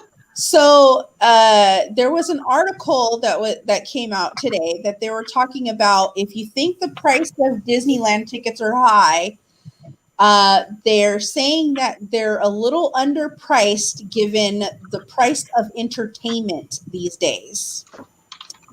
So They're saying that the ticket price is a little low because of the price of entertainment. no, they're saying that Disneyland ticket prices are low compared to entertainment prices in general, overall. Well, how much are Disneyland tickets? Are they the same? Oh, so are they saying because a movie is $20, what Disney offers No, isn't that expensive? Or They're saying, okay, so the average price of like a Disneyland ticket right now is Like 115, right? yeah, Something like One that. day Like or 110. copper. Yeah. Bar topper, I So- think, is 130. yeah. That So is they're saying right now 120. a full day of Disneyland lasts an average about 15 hours. And compared to a 3-hour experience at a sporting event is usually $9 per hour, give or take. Like I don't think those are comparable in the least bit. they're saying that a Lakers ticket is $47 per I hour. thought they were going to bring up like the carnival or something. Like, okay, yeah, that's expensive, and just save your money and go to Disney. But like, going and Yeah, but seeing you're not gonna say Disneyland or a carnival. Like I thought they might say Broadway shows or something. something, anything, just not. Like you're gonna either say like either I'm going to Lakers game or I'm going to Disneyland, or I'm going I to. feel like they're just trying to get people to read their article. Just saying. So Yeah. let me finish the article. So there's Taylor tells it like it is. a Lakers ticket is $47 per hour is what they're comparing it to. They're saying a ticket to see Lady Gaga is $90 per hour. And a ticket to see a Broadway show Hamilton is $113 per hour. So they're basically saying that Disneyland is one of the lowest tickets as far as entertainment goes per hour in California. And that's how they're trying to explain the entertainment value. Hamilton is that price because of everybody, it's very sought after. So, okay, more people want to see it. We can't have cheap tickets for Hamilton because we'll have too much demand. We've got to kind of control it a little bit. That's not comparable in the slightest. If they had that much, that would be like giving out tickets for $20. Like, there's going to be too many people at the parks. The price they've got now is to keep the population under control and not have everybody and their mother living in Disneyland. Yeah. And then they were saying, Unlike you and I, Taylor. they were saying that is Disney underpriced? They were saying the data analysis shows that Disneyland and Southern California theme parks offer a more affordable entertainment value in cost per hour when compared to concerts, films, music festivals, Broadway shows, and sporting events. They say for a movie, it's $5 an hour. Comic-Con is $7. Knott's Berry Farm is $8. Disneyland is $9. California Adventure is $10. I don't know how they got that. Shorter hours. So it's interesting because like Lady Gaga isn't on tour every day from 8 to 8. yeah, they said at the same San Diego is $10. Angels game is $10. Major League Baseball game is $11. Coachella is $11. Magic Mountain is $12. Legoland is $12. Dodgers game is $14. Universal Studios is $15. They're comparing apples to oranges. If they want to do comparison, they need to stick to theme parks. Yeah. Or something that's an all-day constant attraction, because some of these things aren't. Yeah. It just seems like they're trying too hard, because the thing is that they're putting it out there too that Universal Studios is like on average $10 per hour. And more. Every time we go, we're dropping like $800 for one day at Universal. Yeah. Universal is ridiculous. And not once in the whole thing did they mention Knott's Berry Farm, because they would never, because Knott's Berry Farm, hands down, is the cheapest around. You get more value for your money. You're paying less overall. Literally, me and Scott are paying for 3 annual passes for Knott's Berry Farm with food included and parking for $67 a month. Well, I think, if you're writing an article trying to prove what a great value and how cheap you are, maybe you're not that cheap, Yeah. Yeah. Well, Playdates and Travel said they also put out an article that said no one was going to Galaxy's Edge last summer to drive up attendance. Yeah. So, the whole thing with Galaxy's Edge, just really quick, a lot of people were waiting for both rides. And I do think this boarding pass system they're having versus Fast Pass is working. It's working. It's making it doable for anybody who's willing to get there early.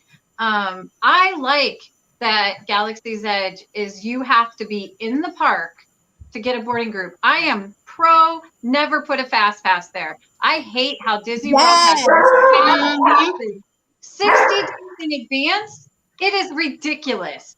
If you what I love about Disneyland is you can ride any ride any day because of their Fast Pass system. Because you have to be in the park to get a Fast Pass. Not sitting in your living room in the UK 60 days in advance. Even me with the annual pass, I'll be in Florida. I've got 4 months out there, and I'll just be scrolling through my phone like, oh, let me get a Fast Pass for this, this, and this. And half the time, I don't use them. And it's a Fast Pass that someone else could use, or it's just like, you know what? I'm hungry right now. I'm not going to go on whatever this ride is, and that's just how it is. It makes Disney very stressful for me. It's stressful knowing you can't just do a last minute reservation, or I can't just go on Splash Mountain when I feel like it. 60 days, 90 days before is when the stress starts. And then, it just ruins that spontaneous experience. Yeah, there was some lady that was complaining in one of the Disney groups, and she was like, I'm coming to Disney for the first time. And she's like, I don't know who said that the boarding groups was a great idea, and who said that you would be able to get Disney in and see everything that you wanted to see with the boarding groups. She's like, because I got in a boarding group, and she's like, my boarding group said that I was going to be at 11 o'clock or something. And so she's like, so I went and got in line for Slinky Dog, and she said she went to go get in line for Slinky Dog, and she said, and by the time I got in line for Slinky Dog, I had to run back over to get in line or to go and ride the Rise of the Resistance. She's all, because I didn't even have time to do anything else in Toy Story. And she's like, so there was no time to do anything else in Toy Story by the time I finished. And she's like, and we got in line at Rope Drop, or we got into the park at Rope Drop. Well, I think if you get a boarding pass, you really should stay close to Galaxy's Edge. Yeah, and that's what I was saying. I was like, why did you run all the way? Like, why did you on the other like most popular ride? Well, I wonder if this is someone who frequents the parks, or if this was like my one time in my life trip. And I know nothing about anything. You know, right? Because if you're never going to be there ever again, okay. Yeah, I'll try to get on Slinky Dog. Don't go get on the second most popular ride. Mm-hmm. Yeah, I just want to, pass holder Trav, I agree with you a little bit, but you know, you do have to be tech savvy to just go to the parks. And but I will say it is easier, much easier at Disneyland to ride any ride you want to any day. Maybe not Christmas time. I mean, this lady that was about the Slinky Dog was at Christmas time. Anything you say is invalid. Like, you're there the busiest time. For the most part. And she was just like, whoever said that it was going to be easy for me to go get a boarding pass and then turn around and go and do all the rides in Toy Story Land before I go and ride my ride is full of. You got to walk in a theme park? Oh. Are you kidding me? Are you really seriously complaining? Like, how do you expect to go in Rope Drop, get a boarding pass, go to Toy Story Land and ride every single land before you get onto Rise of the Resistance? Before 11 a.m.? Are you kidding? Also, like, if you're coming at Rope Drop and the first thing you're doing is getting a boarding pass, you know the priority is getting on Rise of the Resistance. So why? I would have been like, go ride other things until you get your boarding pass, and then ride that ride, and then go to Toy Story Land and do the rest of the day. Like, why are you doing? Like, your priorities are all over the place, lady. Like, and then why are you going to come on the group and yell and get sympathy? And the funny thing is that everybody in the group had no sympathy for her whatsoever. They're just like, why are your priorities all over the place, woman?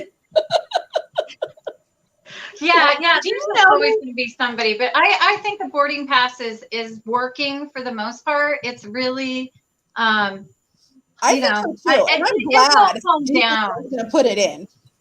Right. I do think it's a good system. It is working. I don't see fast passes coming for Galaxy's Edge anytime soon, at least while attendance numbers are high. Yeah. That, they might drop it when, things start to calm down, which, hasn't happened yet from Christmas. So, but I think it's working. Well, I'm glad I do think it's putting it into Disneyland. I think that, like, I'm not sure exactly how it works. I heard from Walt Disney World that there was a couple of glitches that were going on with the online system, but that's a given. That happens with all online systems. Like, there's times where it won't pull up or it won't, link in or whatever, and that's a given. So if any time that happens, use multiple phones to, log into the system. That way, if you can't get in, maybe somebody else in your party can get in to get the boarding pass. Don't rely on just one person in your party to expect to get the boarding group.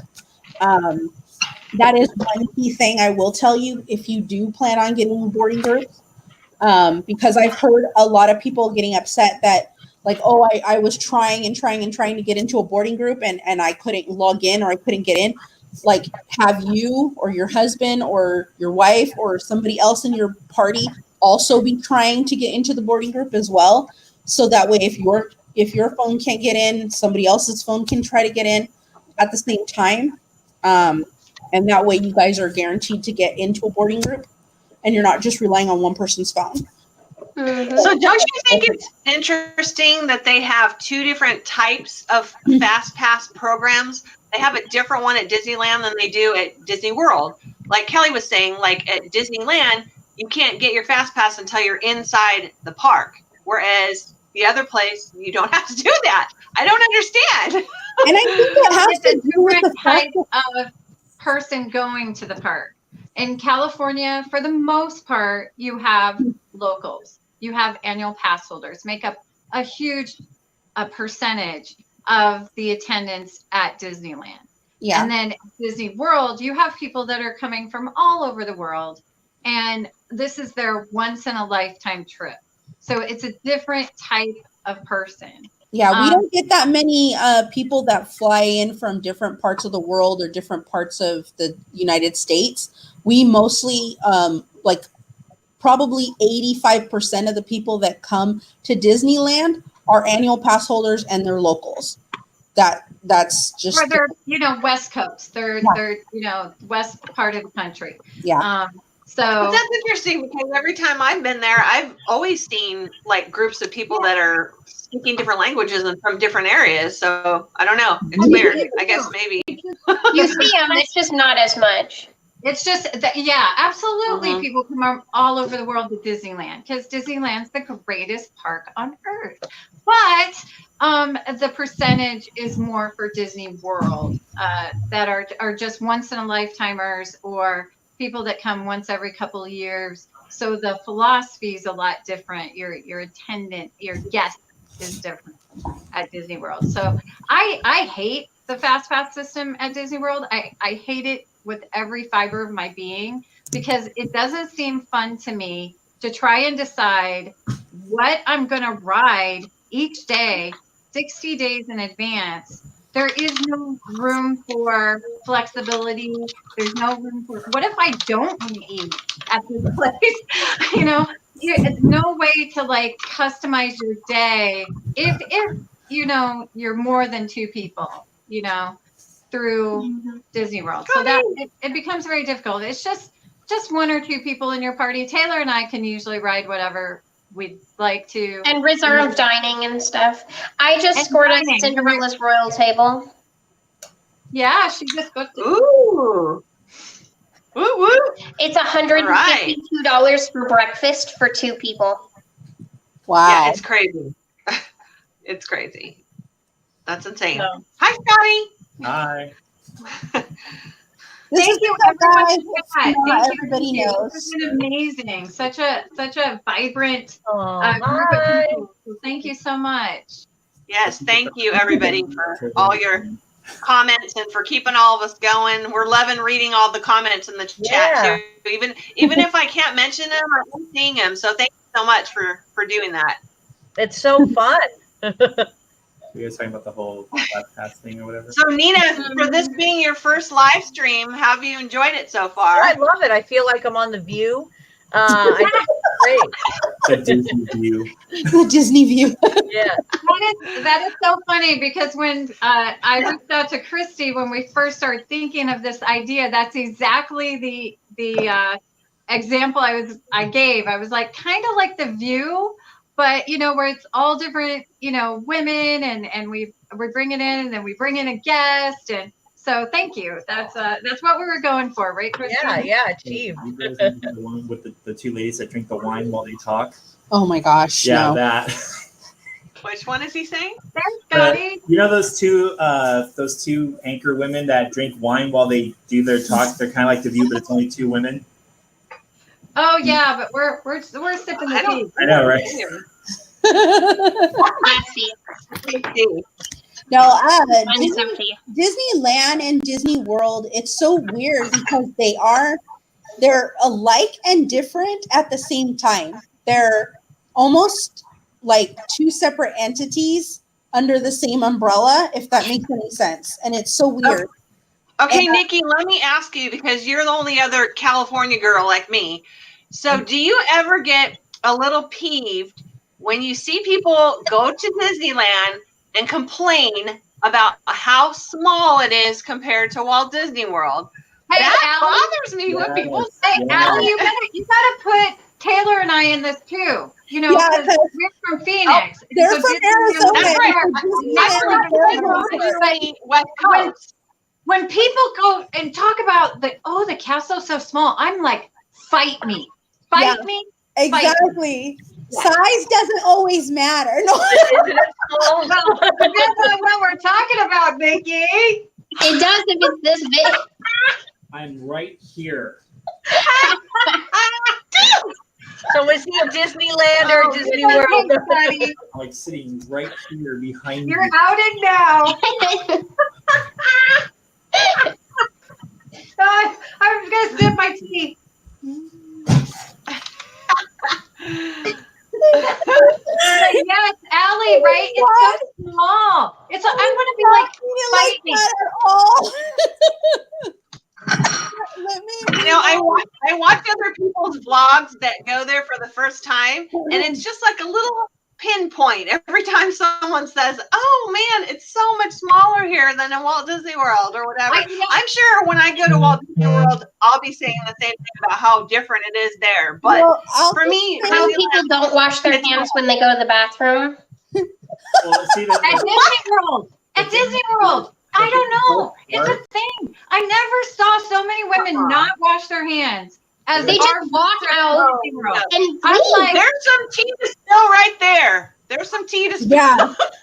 I'm like, oh girl, go wash your hands. Hand sanitizer is your friend at Disney World.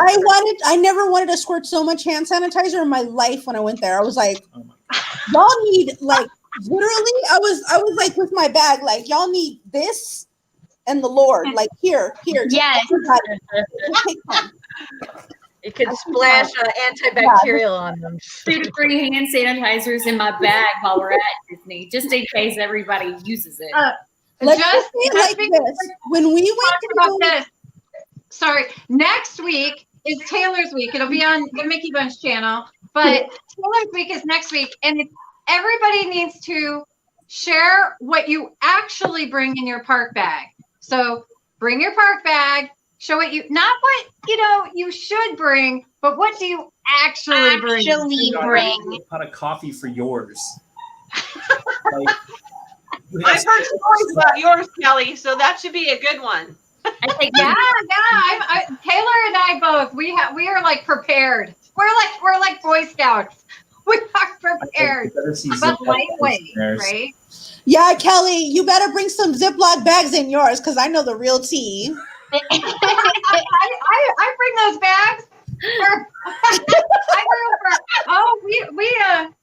We were eating on that for days. Yeah, I know, right?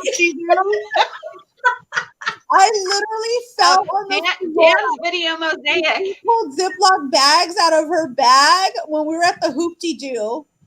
Oh yeah, you didn't mind when you were chomping on it in the hotel room. She was happy. I think Ziploc bags. I thought I was ghetto, and she pulled Ziploc bags out for the cornbread. I am ghetto. I love her. I love her. Too. Ziploc bags are important in case you ever want to say, "Oh man, this steak." Obviously, I didn't say the steak. Ooh, this steak was good. I can't eat it all. Break in the Ziploc bag. Oh, are you Get hungry in the hotel. contemplating whether or not we were going to put the butter with the jar of butter in the bag too. Oh my gosh. That butter is good. It was like honey butter or something. So good. Oh. Yeah, and the lady was like, "Oh, don't worry, you can put it in there." She's like, Oh yeah, she was so nice. She's helping me pack my bag. Yeah, she was helping us pack the Ziploc bag. Oh, Taylor knows. We did that at Ohana. Oh, Yes. But the guy actually boxed it all up for us. Like, Yep. Mhm. was a young guy. I was like, hey, you want more?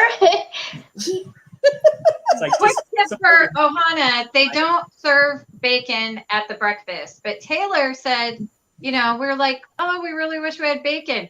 guy went and brought us, I'm not kidding, a pizza platter of piled this high of bacon. Wow. It looks awesome. And they do come in. You don't even have to ask for more food. They'll see that your sausage is low and bring you a whole platter of it. Oh my gosh. Wow. We eat So, for 2 hours. to answer your question, just to give you an idea, when Prince Charming Dev came out here to visit, the very first time he came out here was 2017? Yeah. So 2017, he came out here to visit, was the very first time he came to Disneyland Park. He came in and we walked through Disneyland Park. He took a look at the castle and he goes, "That's the castle? That looks small." So Kelly, put up the dukes. so that's exactly what his reaction was, right? Then pan over to a year later when we go on our honeymoon, and Scotty goes to Walt Disney World and he sees the Walt Disney World castle for the first time. And he takes one look at the castle and says, "What? Oh my God, it's so big." See, here's my argument on like the whole castles at Florida and here. The castle in Florida may be big, but Walt Disney walked through ours here. Oh, sick burn. Oh. So it's like, you know. And our drawbridge actually closes. Yeah. So like, you know, I know, you know, you have everybody in Florida saying that their park's better or, you know, over here in Anaheim, but it's like you have to remember, if you're truly like passionate for Walt Disney, the man himself, Disneyland is the park. Walt Disney World may have been his baby, but this out here was his dream. Yeah. So. And that's Walt's castle. That's the size he wanted the castle to be built. That's his specs. That's what he wanted built. That's exactly his castle. So I have no complaints. No, none. Where'd Kelly go? She said her phone died. She'll be back in just a minute. So she put something in the chat.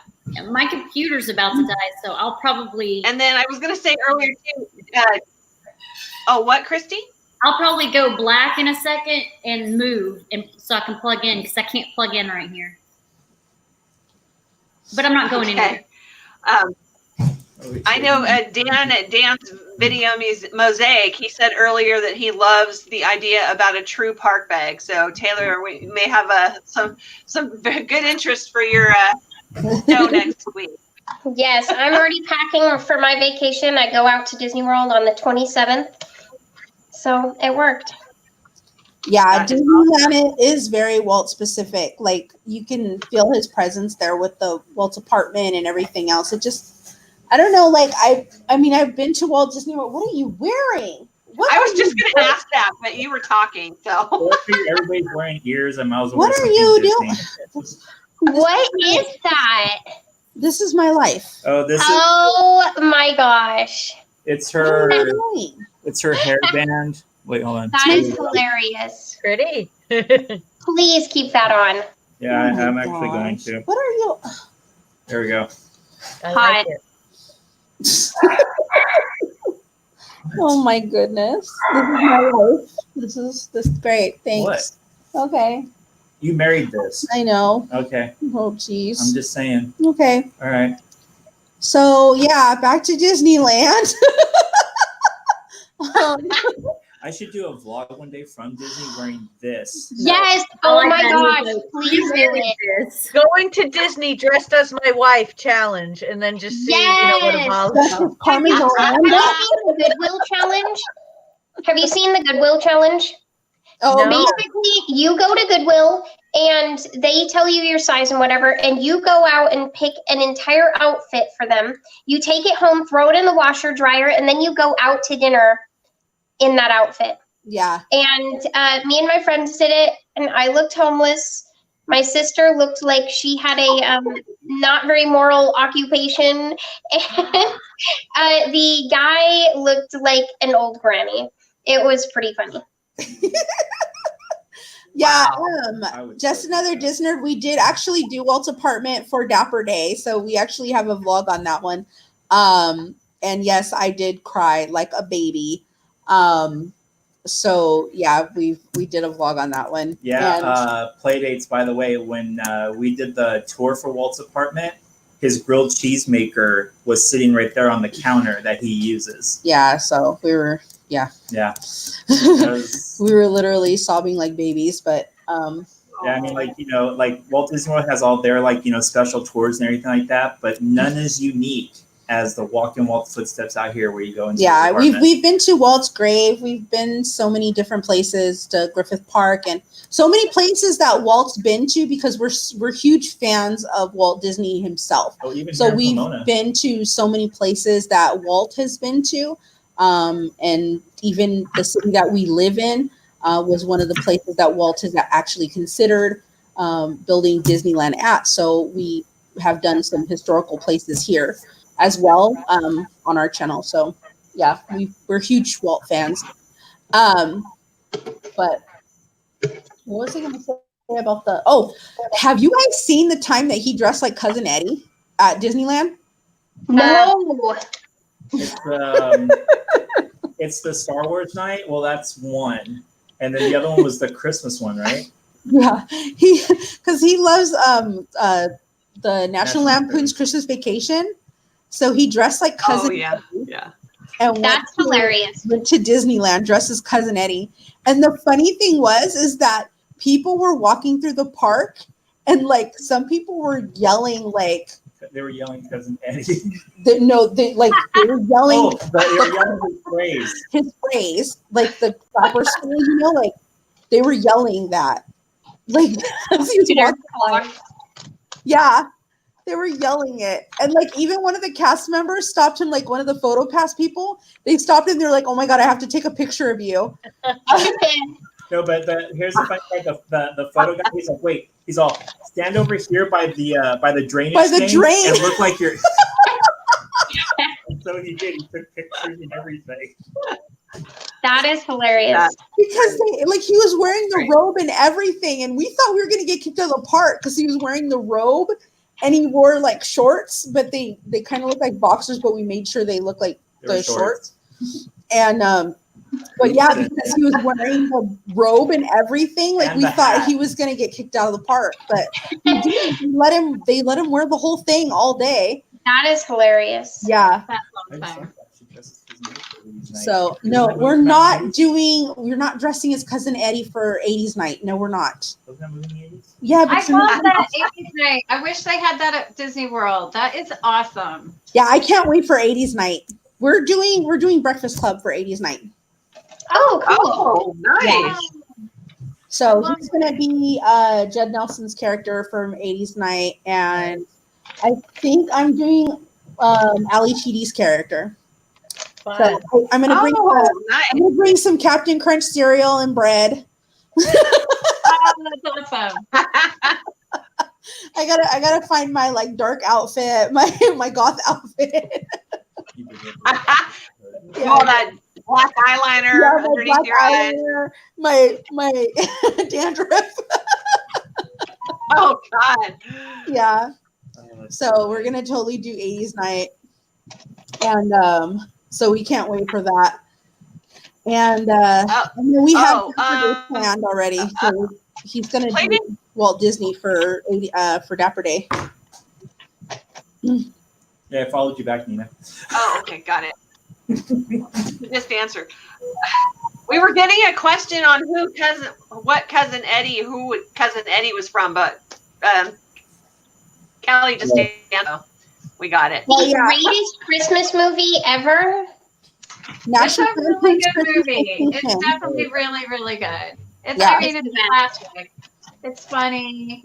It's my brother is basically Cousin Eddie, so it's pretty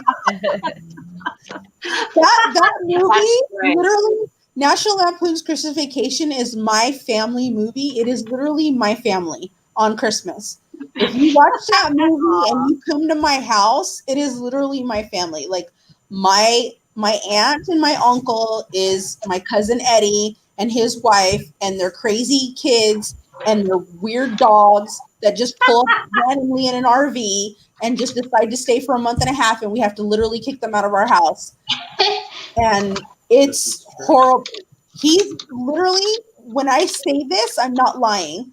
That is my family. I get it.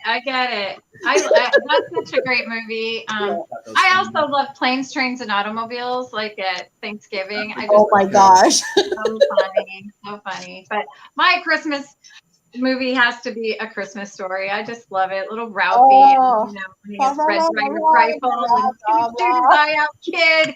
I love that movie. Dry out. I love that movie. I've actually never seen that movie from beginning to end. I've seen bits and pieces of it. I just need to sit down and actually watch it. Christmas Story. Oh, okay, you're not missing out on much. You're okay. Again, Emily. I'm judging. Kelly, you and I are going to have a conversation when we stop being live here. So. When you get off the table. You need to watch the movie. Oh, that's okay. Like, they broke our. I'm too busy doing YouTube and working. So, like, this next Sorry, week, we have to buy a new one. You know what's funny though? I have to admit though, I had never seen It's a Wonderful Life in its entirety until last year. Well, not last year, the year before that. I had seen bits and pieces of it, but I had never seen the whole thing, like from beginning to end, in its entirety until 2 years ago. And then I watched it from beginning to end, and I was like, "Oh my god, it is such a good movie!" But I've never seen it in its. I haven't seen it either. I only know the one scene about the angel getting the wings. That's all. That's all I remember of it. Beginning to end before, and I seen it from beginning to end like 2 years ago, and I was like, "Oh my god, this is such a good movie! Why had I never seen it from beginning to end before?" I don't really remember that scene with the bell. Mine is the one where he's like, I'll throw a lasso over that moon, and I'll pull it down for you. And like that's the one that I know. Yeah, I love that movie, but it does give me anxiety. Like it makes me very anxious. All the bad things that happened. Oh yeah. And then it's just I love it, and I do watch it. Dylan and I watched it together this year. But it does give me like high anxiety. But I do love the how it opens with all the prayers going up to heaven for him. Yeah. And it's got a great message about answered prayers. I love that. Yeah. There's some really good movies. I like really bad Christmas movies, like A Very Brady Christmas, which had Greg Brady signed my DVD copy. But I know you and Brady's too, Nina. And that's why I can't see any of the good Christmas movies, because I'm too busy rewatching the bad ones. Like there was this really bad one called The Santa Suit with Kevin Sorbo, where Kevin Sorbo something happens to him, and on the outside he looks like Santa Claus from Hercules. And I had him find it too, and I keep it on my desk. Oh my god! Oh, yay! So you watch like the Star Wars Christmas special? Oh, that's like under wraps. No one speaks of B. Arthur, Star Wars together. Sold. Right. Christina says Home Alone. I think that is absolutely must Christmas too. Home Alone is amazing. So I live in New York, and in New York City, the Plaza does a Home Alone themed stay where you can stay there and you get like the really big ice cream sundae, and they do things themed to the movie. What? So it's like a really cool thing, and a lot of like bucket list things for Long Islanders here to like spend the weekend and do that, What? Yeah. But there is no pool. So some you just blown Nikki's mind. I think you just blew Nikki's mind.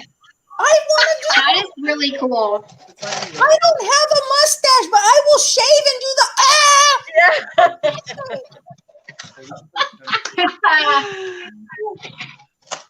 That's hilarious. Oh, Nikki. I'm sorry. You can go. I'm not saying you can't. I want that. Okay, then go to New York. I'll stay here. You can go. Because he was by himself, so you can go do it. I need to Google a talk boy. I need a talk boy, and I have a list of things I need to get now. Yeah, and if Tim Curry could show, that would be nice too. Right? I need a Tim Curry. I need to get a Tim Curry. I need to Google Tim Curry.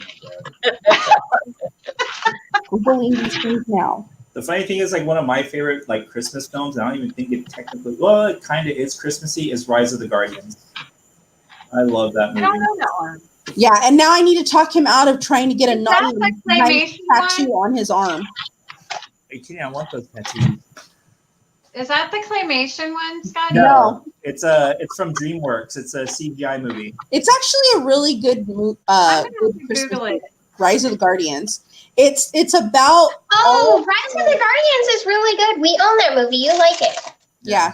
Oh, Rise of the Guardians. I had to think. I was thinking of there's a claymation one where they have all these like guardian. So no, I love that one. That was the Jack Frost or something. Yeah. Yeah.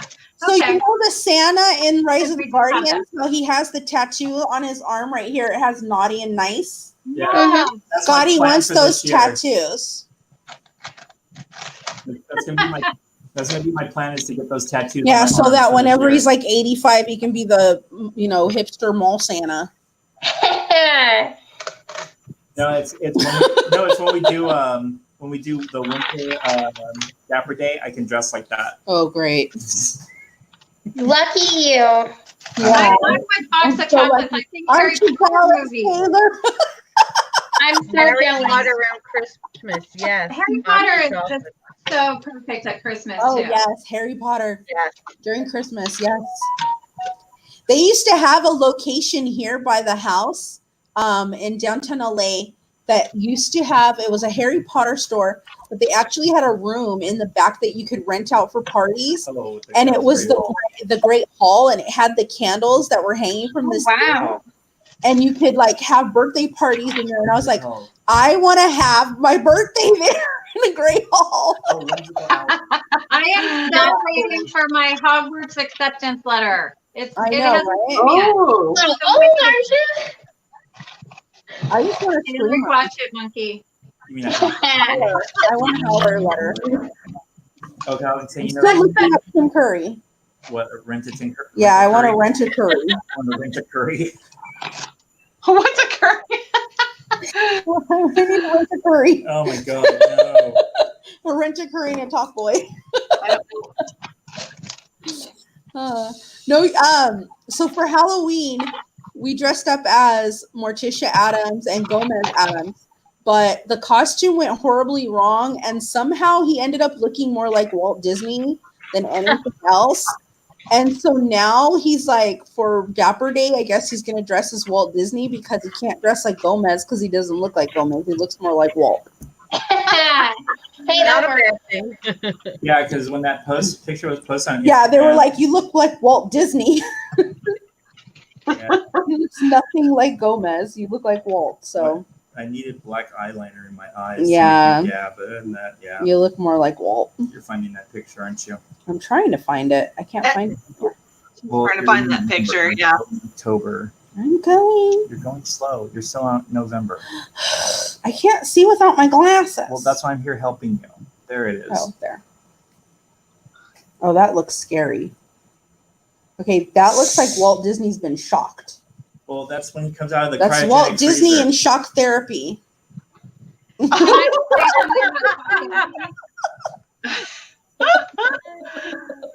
That was shocking. Well, After Walt was frozen, Yeah.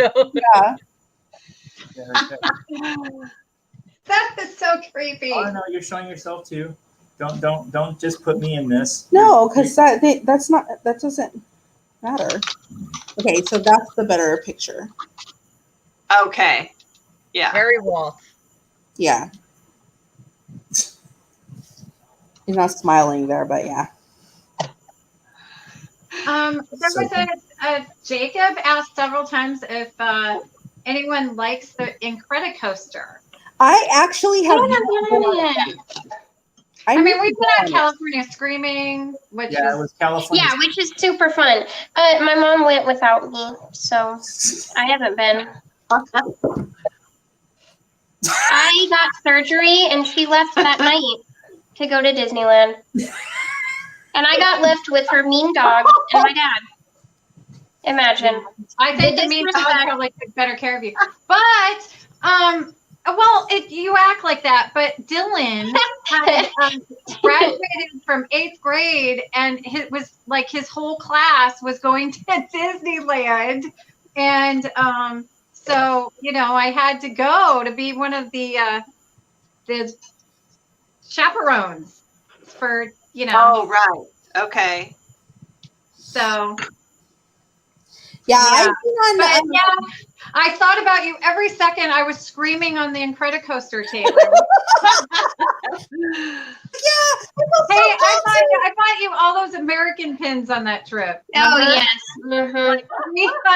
$300 worth of those States mystery pins. Yes. Oh, yeah. 100%. That's right. Wow. So, which she traded for crazy pins. So she Yeah, I have yet to go on Incredicoaster. I've been on it whenever it was California. the California Screaming, and I love that ride. So it's just the same as So that. it's the same thing. It's just Incredibles.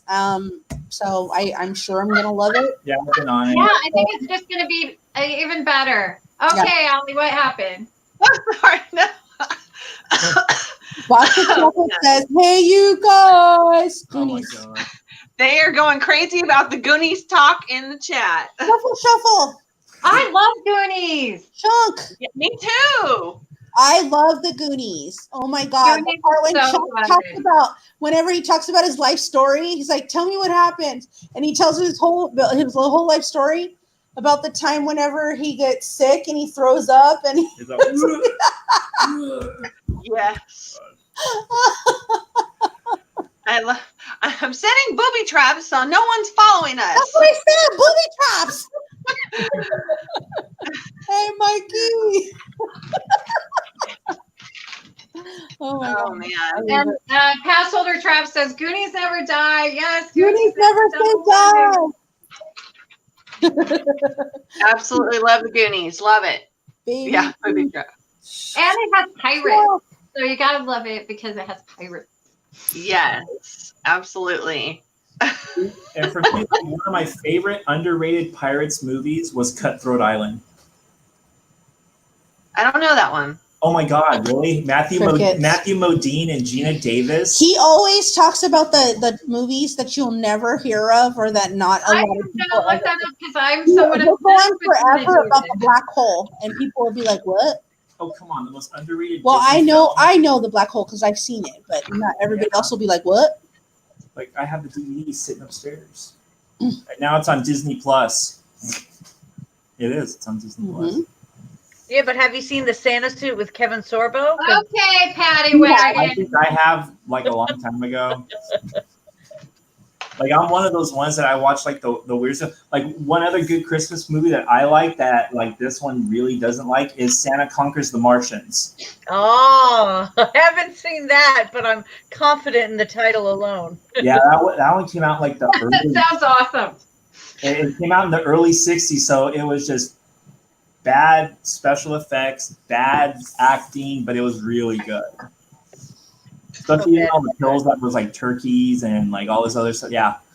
My favorite movie that's so bad it's good is Grease 2. It is so bad, but Oh my Oh, god! yeah. These two. Yes. I want to It absolutely. let's bowl. The songs are okay, but they do not compare to the original movie. Not at Yeah. all. Wow. If they re-released it as a comedy spoof musical, it would have been a hit. You know, the problem was they took themselves serious. Actually, like Grease 2 should have been like at the continuation school, not like at the high school. It was a beauty school dropout school. Yeah, it should have been that. Yeah, beauty school dropout. Yeah. Oh my god, that's too funny. Right? Oh my gosh, that's funny. Beauty school dropout school. Yeah, I'm actually shocked that really nobody knows Cutthroat Island. That was like that had a lot of action in it, and to I see can't take you seriously. with anything in your head. Look at Carmen Miranda. Take it off your head. who's Carmen Miranda. Seriously? Take that off your head. Ow. I can't with you. All right, it's not in here. Hi. That doesn't make it any better. You're just putting a bow back. It's better. He's so fashionable. Right? Take my Dole Whip bow off your head. That's not a Dole Whip. It's My tiki bow. My tiki bow. Where's my Mickey ear for this? I think it's in that bag. Hold on. Oh, I think it's in the car. No, it's not. No? How come the pipes? So because I've been in like the popped out chat this whole time, I forgot about how you can go in here and show people's comments. So that's why. Yeah, I like that. Where's in the car? That's black with us. Did you take it to Disneyland? Yeah. Oh, that's one. Yeah, that's what I said. Yeah. It's down. Yeah, we're like going on 2 hours already. Yeah, we are rolling, aren't we? And we still have we've had like 20, 25 people the whole time. We're at 17 right now. So we're still rolling. So have any of you ladies talked about the new Millennium Falcon? Oh my gosh, crybaby. Fries, yes. Thank you. Disney, please do this now. I want fries. I don't want popcorn. Popcorn is no. Give me fries. From what I've seen, you can buy it at the popcorn stand, but you can actually mobile order the Millennium Falcon and go pick it up. Mm-hmm. So That's awesome. yeah. Yeah, they have the Now they need to bring it to Disney World. the because Millennium Falcon French fry. Disneyland always gets the best You know ever. something funny? That the Millennium Falcon started in Shanghai. Oh, did it? Yeah, it started there and then came out here. It lights up. It's so cute. Right? Yeah, need. Yeah, it's a Millennium Falcon French fry It's not. holder it's kind not- of thingy. It's not technically French fry. I mean, you can buy it at the Galactic Grill, Yeah. and it comes with an order of fries, or you can get it at the popcorn stand in Tomorrowland, and it comes with popcorn. Oh my God, crybaby! I love that movie. Wait. Passover Crab, they have. I have that movie. At At Disney Springs. Wait. Passholder Trap. They have the Millennium Falcon at Disney Springs. They have it Is at that Tomorrowland. Over at the popcorn stand across from the Star Trader and at the Is that Galactic I Grill. saw the picture on Instagram. Like they were holding a Millennium Falcon in Hollywood Studios. Was that the popcorn bucket? No, I think that I was don't in. think the popcorn bucket's in Florida yet. Wait, Yeah, I don't think so. wait. Right here, Bob and Ashley have it. Okay. Yeah, but didn't Bob and Ashley they were at Disneyland? But they're not right now, are they? I thought But they came to Disneyland for the everybody's in chat is saying it's at Disney Springs, and I have to go there tomorrow to buy a Yeah, pin. I think I saw it in Disney Oh, okay. World. Okay, you guys. Actually, our special guest Nina, she needs to go, so I want to thank her so much for joining us. Nina, do you want to give any updates about what you might have coming on in your channel? Coming up pretty soon. Just continuing to just do what I feel. Yeah, I got a cat lady box opening coming. So you'll want to stay tuned for that. And I'm looking forward to just watching more of the Spilling the Disney Tea on the Friday nights to come. I really enjoyed my time here tonight. You all are super fun, and I wish I could stay on. But if I don't put my husband's Elio pizzas in the oven, I don't know. Well, I'm gonna Well, put everybody, be sure to head over to Nina's channel and subscribe to her channel if you aren't already. Thank you so much, Nina, for joining us. We loved having you. We'll talk to you soon. So that one's moving. Yeah, our 1 hour stream that we originally started with has continuously gotten longer and longer. I know. So apparently over here at Tomorrowland, they sell this steel tumbler from Star Wars. Oh, that's cool. Wow. It's got R2D2 and C3PO on it. That's cool. And you can order it through the mobile app to go pick up. We're not going today. No, and that one's $25 just for that steel tumbler. How much? 25. Jesus. Yeah. No. Too much. Yeah, it's too much for that. That's crazy. And then you can mobile order the Millennium Falcon for $24.95. Which that one's a better deal anyway. I don't really care much about like the whole child stuff until the actual 10-inch one you pre-ordered comes in. Other than that, I could care less. All I have to say this: all the child merchandise that's over at the parks and everything, I swear to God, it looked like Disney bought it off of somebody from Etsy. That like all of that child stuff, it looks like crap. Like it looks Oh, like in Star Wars Land or Galaxy's Edge? out here, yeah, I believe it's a Star Wars Land, but it's at Star Trader out here. Oh, yeah. But from and it's funny because everything's sold out. You can't even get it no more. But it's like you can go to Etsy and probably get the same thing. Yeah, I know what you're talking about. They have some of that in Disney World. And I was looking at it like, I want absolutely none of this. It all looks like junk. It's way overpriced. And yeah, I think I told my mom it looks handmade. I think that's the whole point, but I was like... Yeah, but they could have came out with way better merch. They could have waited a little bit. Yeah.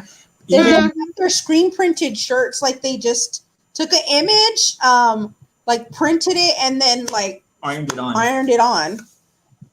But even like I like handmade too, Irresistible Nicole. I do too. And I kind of like in Galaxy's Edge how it looks like it would be really in that village or whatever it is, that little town. Yeah. That, you know what I mean? I dig that it looks that way.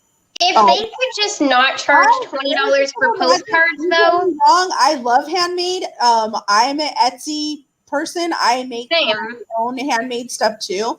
But the way that they look, like there's one shirt in particular that I'm talking about where it looks like it's a white background. It literally looks like they cropped a photo from a Google photo image and then put it on a gray shirt. So it literally has a white, like it's a gray shirt, white background, and then it has the child on there. So it literally looks like they didn't even crop the photo to put it onto the shirt. It just looks like it was half done. Like it just looks like they took a Google image, put it on a shirt, and then like ironed it on. It doesn't like even look right. The Spirit jersey for the Mandalorian, it's awful. Like it's just all they did was take the symbol of the Mandalorian you see on the show and put it on the back of a Spirit jersey. That's it. Like no thought into it at all. Yeah, I think they're getting better though, because I seen a newer one that they did that looked a little bit better. No, I already know exactly how that Spirit jersey should have looked. It should have been the emblem of the Mandalorian on the front, and on the back it should have said, "This is the way." That's it. Yes. Ooh, I like that. Good. I wanted to love the new Spirit jersey. First, the color is kind of weird, so I think it like a lot of men won't want to wear that color. Yeah. And then it does look kind of cheesy. Mm-hmm. But I love your idea so much. This is the way. That is the way. I like it. And even like I've seen the Rise of Skywalker Spirit jersey. That thing looks horrible. It's like a bunch of white dots. It's supposed to look like stars, 2 lightsabers, and it just says Star Wars Rise of Skywalker, the symbol that you see on the movie. That's it. That's the back of it. That is just horrible. Yeah. Like, I think people that do like Etsy stuff and handmade stuff, they take the time. They put in a lot of effort into what they make and what they do.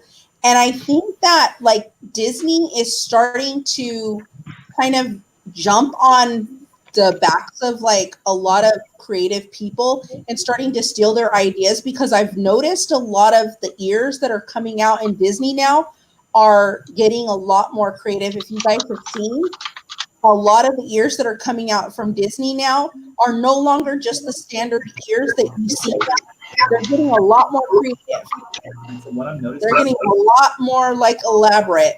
And I've seen a pair of ears that Disney just came out with that actually look like they've been it's the Space Mountain ears. Oh, the new. Oh yeah, those are cute. Yeah, those ones look like somebody made them on Etsy, right? Yeah. Right? They look like somebody Yeah, made it them on almost looks Etsy because they they're look like getting they're more. on the image.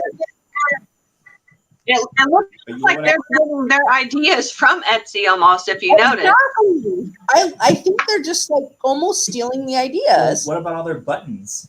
Yeah. The buttons they came out with, because you know how everybody had the button says, do you count calories and all that kind Mhm. of stuff? That was Oh, yeah. They copied those. Also, their shirts. Mhm. Like, I got one from Disney that is totally something I would have found on Etsy. The one that says "Single Rider Seeking My Party of Two," and Yep. there's the mountains are calling. Like, literally every 3 shirts on Etsy is "the mountains are calling." Yep. Yeah. Yep. You know, I totally agree.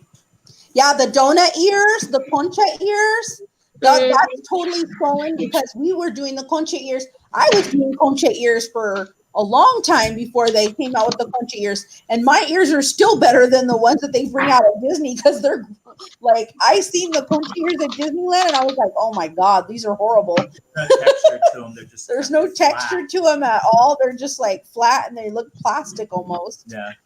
Taylor, you got to read the comments about you and that knife. Taylor doesn't need it. Yeah. Cynthia said you're like a little ninja. Oh my goodness. That's hilarious. Fruit A ninja. veggie ninja. Starving. Fruit ninja. And my whole thing, I don't do refrigerated, so I gotta cut up the zucchini and the onions, and they're frozen, but yeah. That's hilarious. Very ninja. Veggie ninja. So, Kelly, I know that you have another show coming up that you're going to be on not long after this. So, do you want to talk about that really quick? And then I want to wrap up because I want to give you a little bit of time so you have a little bit of a break until you go on to your next show. Yeah, thank you. And this is a fantastic stream. Thank you, everyone who's here. This is amazing. I love this. Is the year of Spillin the Disney Tea, and it's all because of you, fantastic ladies, and this amazing chat. So thank you, everyone in chat, for being our friends and being here. And they're so funny, right? And awesome. So thank you. I, at 11 p.m. Eastern time, will be co-hosting with Dole Whip Dad, a new pin show that he has, Disney Pins Live. And we're going to talk about getting started with a Disney pin collection, where to buy pins, so that kind of thing. And Taylor is going to be the special guest that joins at 11:30, and she's going to kind of share some of her collection and how to purchase pins and trade for pins on Instagram and Facebook. Mm-hmm. So, kind of do's and don'ts, because she's kind of the queen of pin trading. Sometime we'll have to have her show her pin collection here on Spillin the Tea, but definitely check it out. She's got her pin board, and so it's going to be really exciting. I'm really looking forward to it. So thank you so much. Yeah, Dole Whip Dad's channel, Disney Pins Live. Let's everybody join in, talk pins, and it's eventually we're giving away a pin. I'll show. This is a limited edition. Came out for the Star Wars movie. I picked it up, and it's the amazing lightsaber. So someone's going to win that in the chat tonight. And so he's always giving away a pin. And then we're also going to set up a forum for maybe pin trading eventually. So if you have traders, go ahead. 11 p.m. So with that. Nice. Did that make sense? Playdates and Travels, she missed a little bit of it. She was asking if you're doing that show every week. She caught the tail end of it. Every week, Friday night, 11 p.m., Dole Whip Dad's channel, Disney Pins Live. Nice. If anyone aside from that, about pins, just DM me. Honestly, authenticity, anything. I'm always open to help. Yes. Well, Kelly, before we go, because I'm going to go around everyone else, do you have anything you want to talk about that's coming up on your channel or anything like that? You know, a lot of those same things, but I am going to start once a week. I'm going to do my favorite things at Disney World. I love to shop at Disney World, so I'm going to pick kind of my favorite things. It's going to be like a 3-minute video just showing what's new and fantastic. I actually just edited the one for this week, and there's some great stuff in there. Oh my goodness, I'm in love with quite a few things at Disney World right now. So that I'm going to do that merch video, and then just, you know, same old thing. Just doing Disney stuff. So thank you. Nice. All right. Thank you. Taylor, what about you? Do you have anything coming up on your channel you want to share? Yeah, I'm going to be doing like pin tips and like how to tell a real from a fake, and how to get started, and where to buy them, and how to improve your collection, those kinds of things. And I'm also about to go out to Disney World, so I'm gonna do a lot of food reviews, and like where to find pins, and how to trade with people, and how to trade with cast members, and those kinds of things. Buddy, get out of the kitchen. Get. Nice. My cat is out here trying to eat the zucchini. That sounds great. Nikki, how about you? What do you have coming up on your channel? So we just got our annual passes back to Disneyland. Yay. So we're going to be going back to Disneyland soon. We've got a couple of things lined up. We're going to be doing Rise of the Resistance. We're also going to be doing 80s Night coming up soon on the 29th. Also, what other things do we have lined up? Knott's for its 100th anniversary. Oh yeah, Knott's Berry Farm is doing their 100th anniversary, so we're going to be doing that soon. Also, I have a collaboration coming up on the 15th, where it's going to be it's for the big game for Super Bowl. Right. We're going to be doing snack foods and stuff like that. So I'm going to be doing that for my channel. And we just uploaded a video for our first time back to Disney on the Kill Guys channel. So, and then we also did a YouTube rewind for 2019. So it was a year in review for all the things that we did for the Kill Guys channel for 2018. So if you haven't had a chance to check out his channel, go check his channel out. It's the Kill Guy. We have most of our videos on his channel. And my channel is basically just like crafts and little collaborations and things like that. But our family channel is his channel. Are you going to do that thing we were talking about the other night? Yeah, I already told them about that earlier in the video. Oh, for people that came in late to the video, I'm going to be starting to do plus size reviews for Disneyland parks and theme parks in general in Southern California. Also, I'm going to be doing where I get my Disney merchandise and clothing for plus size people. And because I get a lot of questions about where I get my Disney clothing and my Disney bounding clothes that I get for my plus size body, my poo size body. So I'll be sharing that with all of you guys as well on my channel. Great. Thank you, Nikki. And Christy, we're over to you. Do you want to, we're wrapping up, so do you want to share anything that's coming up on your channel? Yeah, first, sorry if my face looked frustrated. We just had a knock and run, and the stupid idiot kid didn't realize that we have a Ring video camera. So I was really irritated with stupid kids. Sorry. Oh. Let me just put it out there. All right. I have a giveaway going on right now. It's a loot giveaway that Kelly is involved in. And wait, how many people? All of you, right? All of you, right? Yes. So. Yeah, I think so. Yeah, we're all in it. I was like, wait a minute. Yes, we are. I can't keep up anymore. So it ends on the 15th, and then I've got some on the 15th. I have the keto recipe football Super Bowl piece coming out. and different kinds of collabs. Which what we were discussing earlier is that you got to be more creative. I like to go through all the national holidays, like stupid ones. Like you have like Donald Duck Day, do a Donald Duck pin tag or things like that. Which if you guys follow my group, then you'll see that there's a whole listing out there of free collabs. And free is in quotations because if it's a recipe, you have to pay for food. Anyway, I think that's about it. You're not sending out gift cards? Oh, we gotta mention No.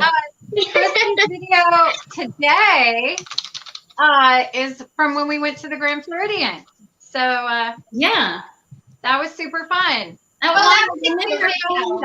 I'll find it and link it. I actually really liked that video. I watched it because I got the notification and I was like, yes. I was also gonna comment that I didn't notice you still had that purse, and I'm gonna steal it when I go out to Florida. Would I have my Main Street Mickey and Minnie Dooney? I forgot you own that, and I like it. Me and Kelly have 2 more videos coming up. We went to the Enchanted or Rose Room. Is that what it's called? The Enchanted Rose Room. We went there. Yes. That one, and then we've got one from when we were at Trader Sam's. So both of those will be coming out this month too.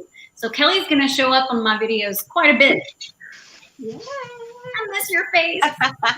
I miss your face. We had the best time. It was so much fun. It was fun. I'm gonna get the link to that video. It'll take me a second. Okay, well, while you're doing that, Kelly, I'll go ahead and give my little recap for what's coming up on my channel. So last night, I actually put up a video that was a channel update video. So just kind of talk about like what my plans are for this year. And I will share a couple of those things right now. But one of the things I'm really excited about that I'm going to have is a monthly series that I'm starting. And I'm calling it Cinderella's Collector Talk, and it's going to feature, I'm going to feature some items from my collection because a lot of people have been asking to see my collection, and I can't show everything. So once a month, I'm going to pick a couple things, do some history, do a little fun stuff. So I'm going to, and that was my husband's idea, by the way. That's I give him the credit. idea. I so want to watch these. I love thank you. videos. Thank you for the idea, Allie. I am so Yep.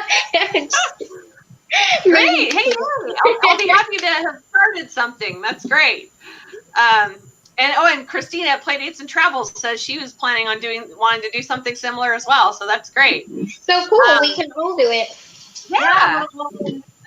And then the other thing I shared in my video is that I have been wanting to make ears for the longest time. And I finally went out and bought all the supplies.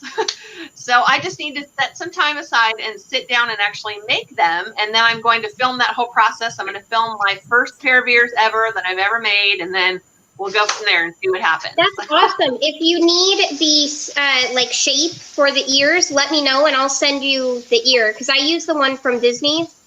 Their thing. So if you need an ear, perfect size. I'm going to ask Taylor that you please go ahead and send that right now. Okay, cool. I'll send it. No one Run to the post office to ask because that'll be a great help. Yeah. And I bought your fabric for your ears. Alicia. Oh, I just got mine in. I'm super excited to open it. Oh, wait. I think you both were talking. What were you saying, Christy? I bought your fabric for your ears for our partner. Oh, yeah. Because, and for people who don't know, because they may not, but Christy, myself, and then our friend Heather, who is from the Disney Housewife, she was in the chat earlier. The 3 of us are partner channels, and we're planning on doing a little special anniversary for our partnership later this year. So you'll have to stay tuned for that. Awesome. Oh, Rachel Taylor was cutting up some vegetables and trying to get some little snack going there. And now I've got chicken. She's making me dinner. Yeah. All the way out there. Taylor will be here in Florida soon, so she's going to be making me dinner. I'm so excited. Yeah. I really like cooking, and I'm trying to be like healthy and stuff. So Great. She's a good girl. She's a good girl. Nice. Okay, well, I think we're going to wrap up because I definitely want to give you two a little bit of a potty break or something until your next show. Definitely needed. I know. I'm like Sprinting. my legs are so tight. So thank you everyone for joining us and tuning in. Remember, every Friday night, one of us will be hosting. So watch our Facebook and our Instagram pages under Spillin The Disney Tea for updates on that. So everybody have a great night. Thank you so much for joining. Bye-bye. Bye.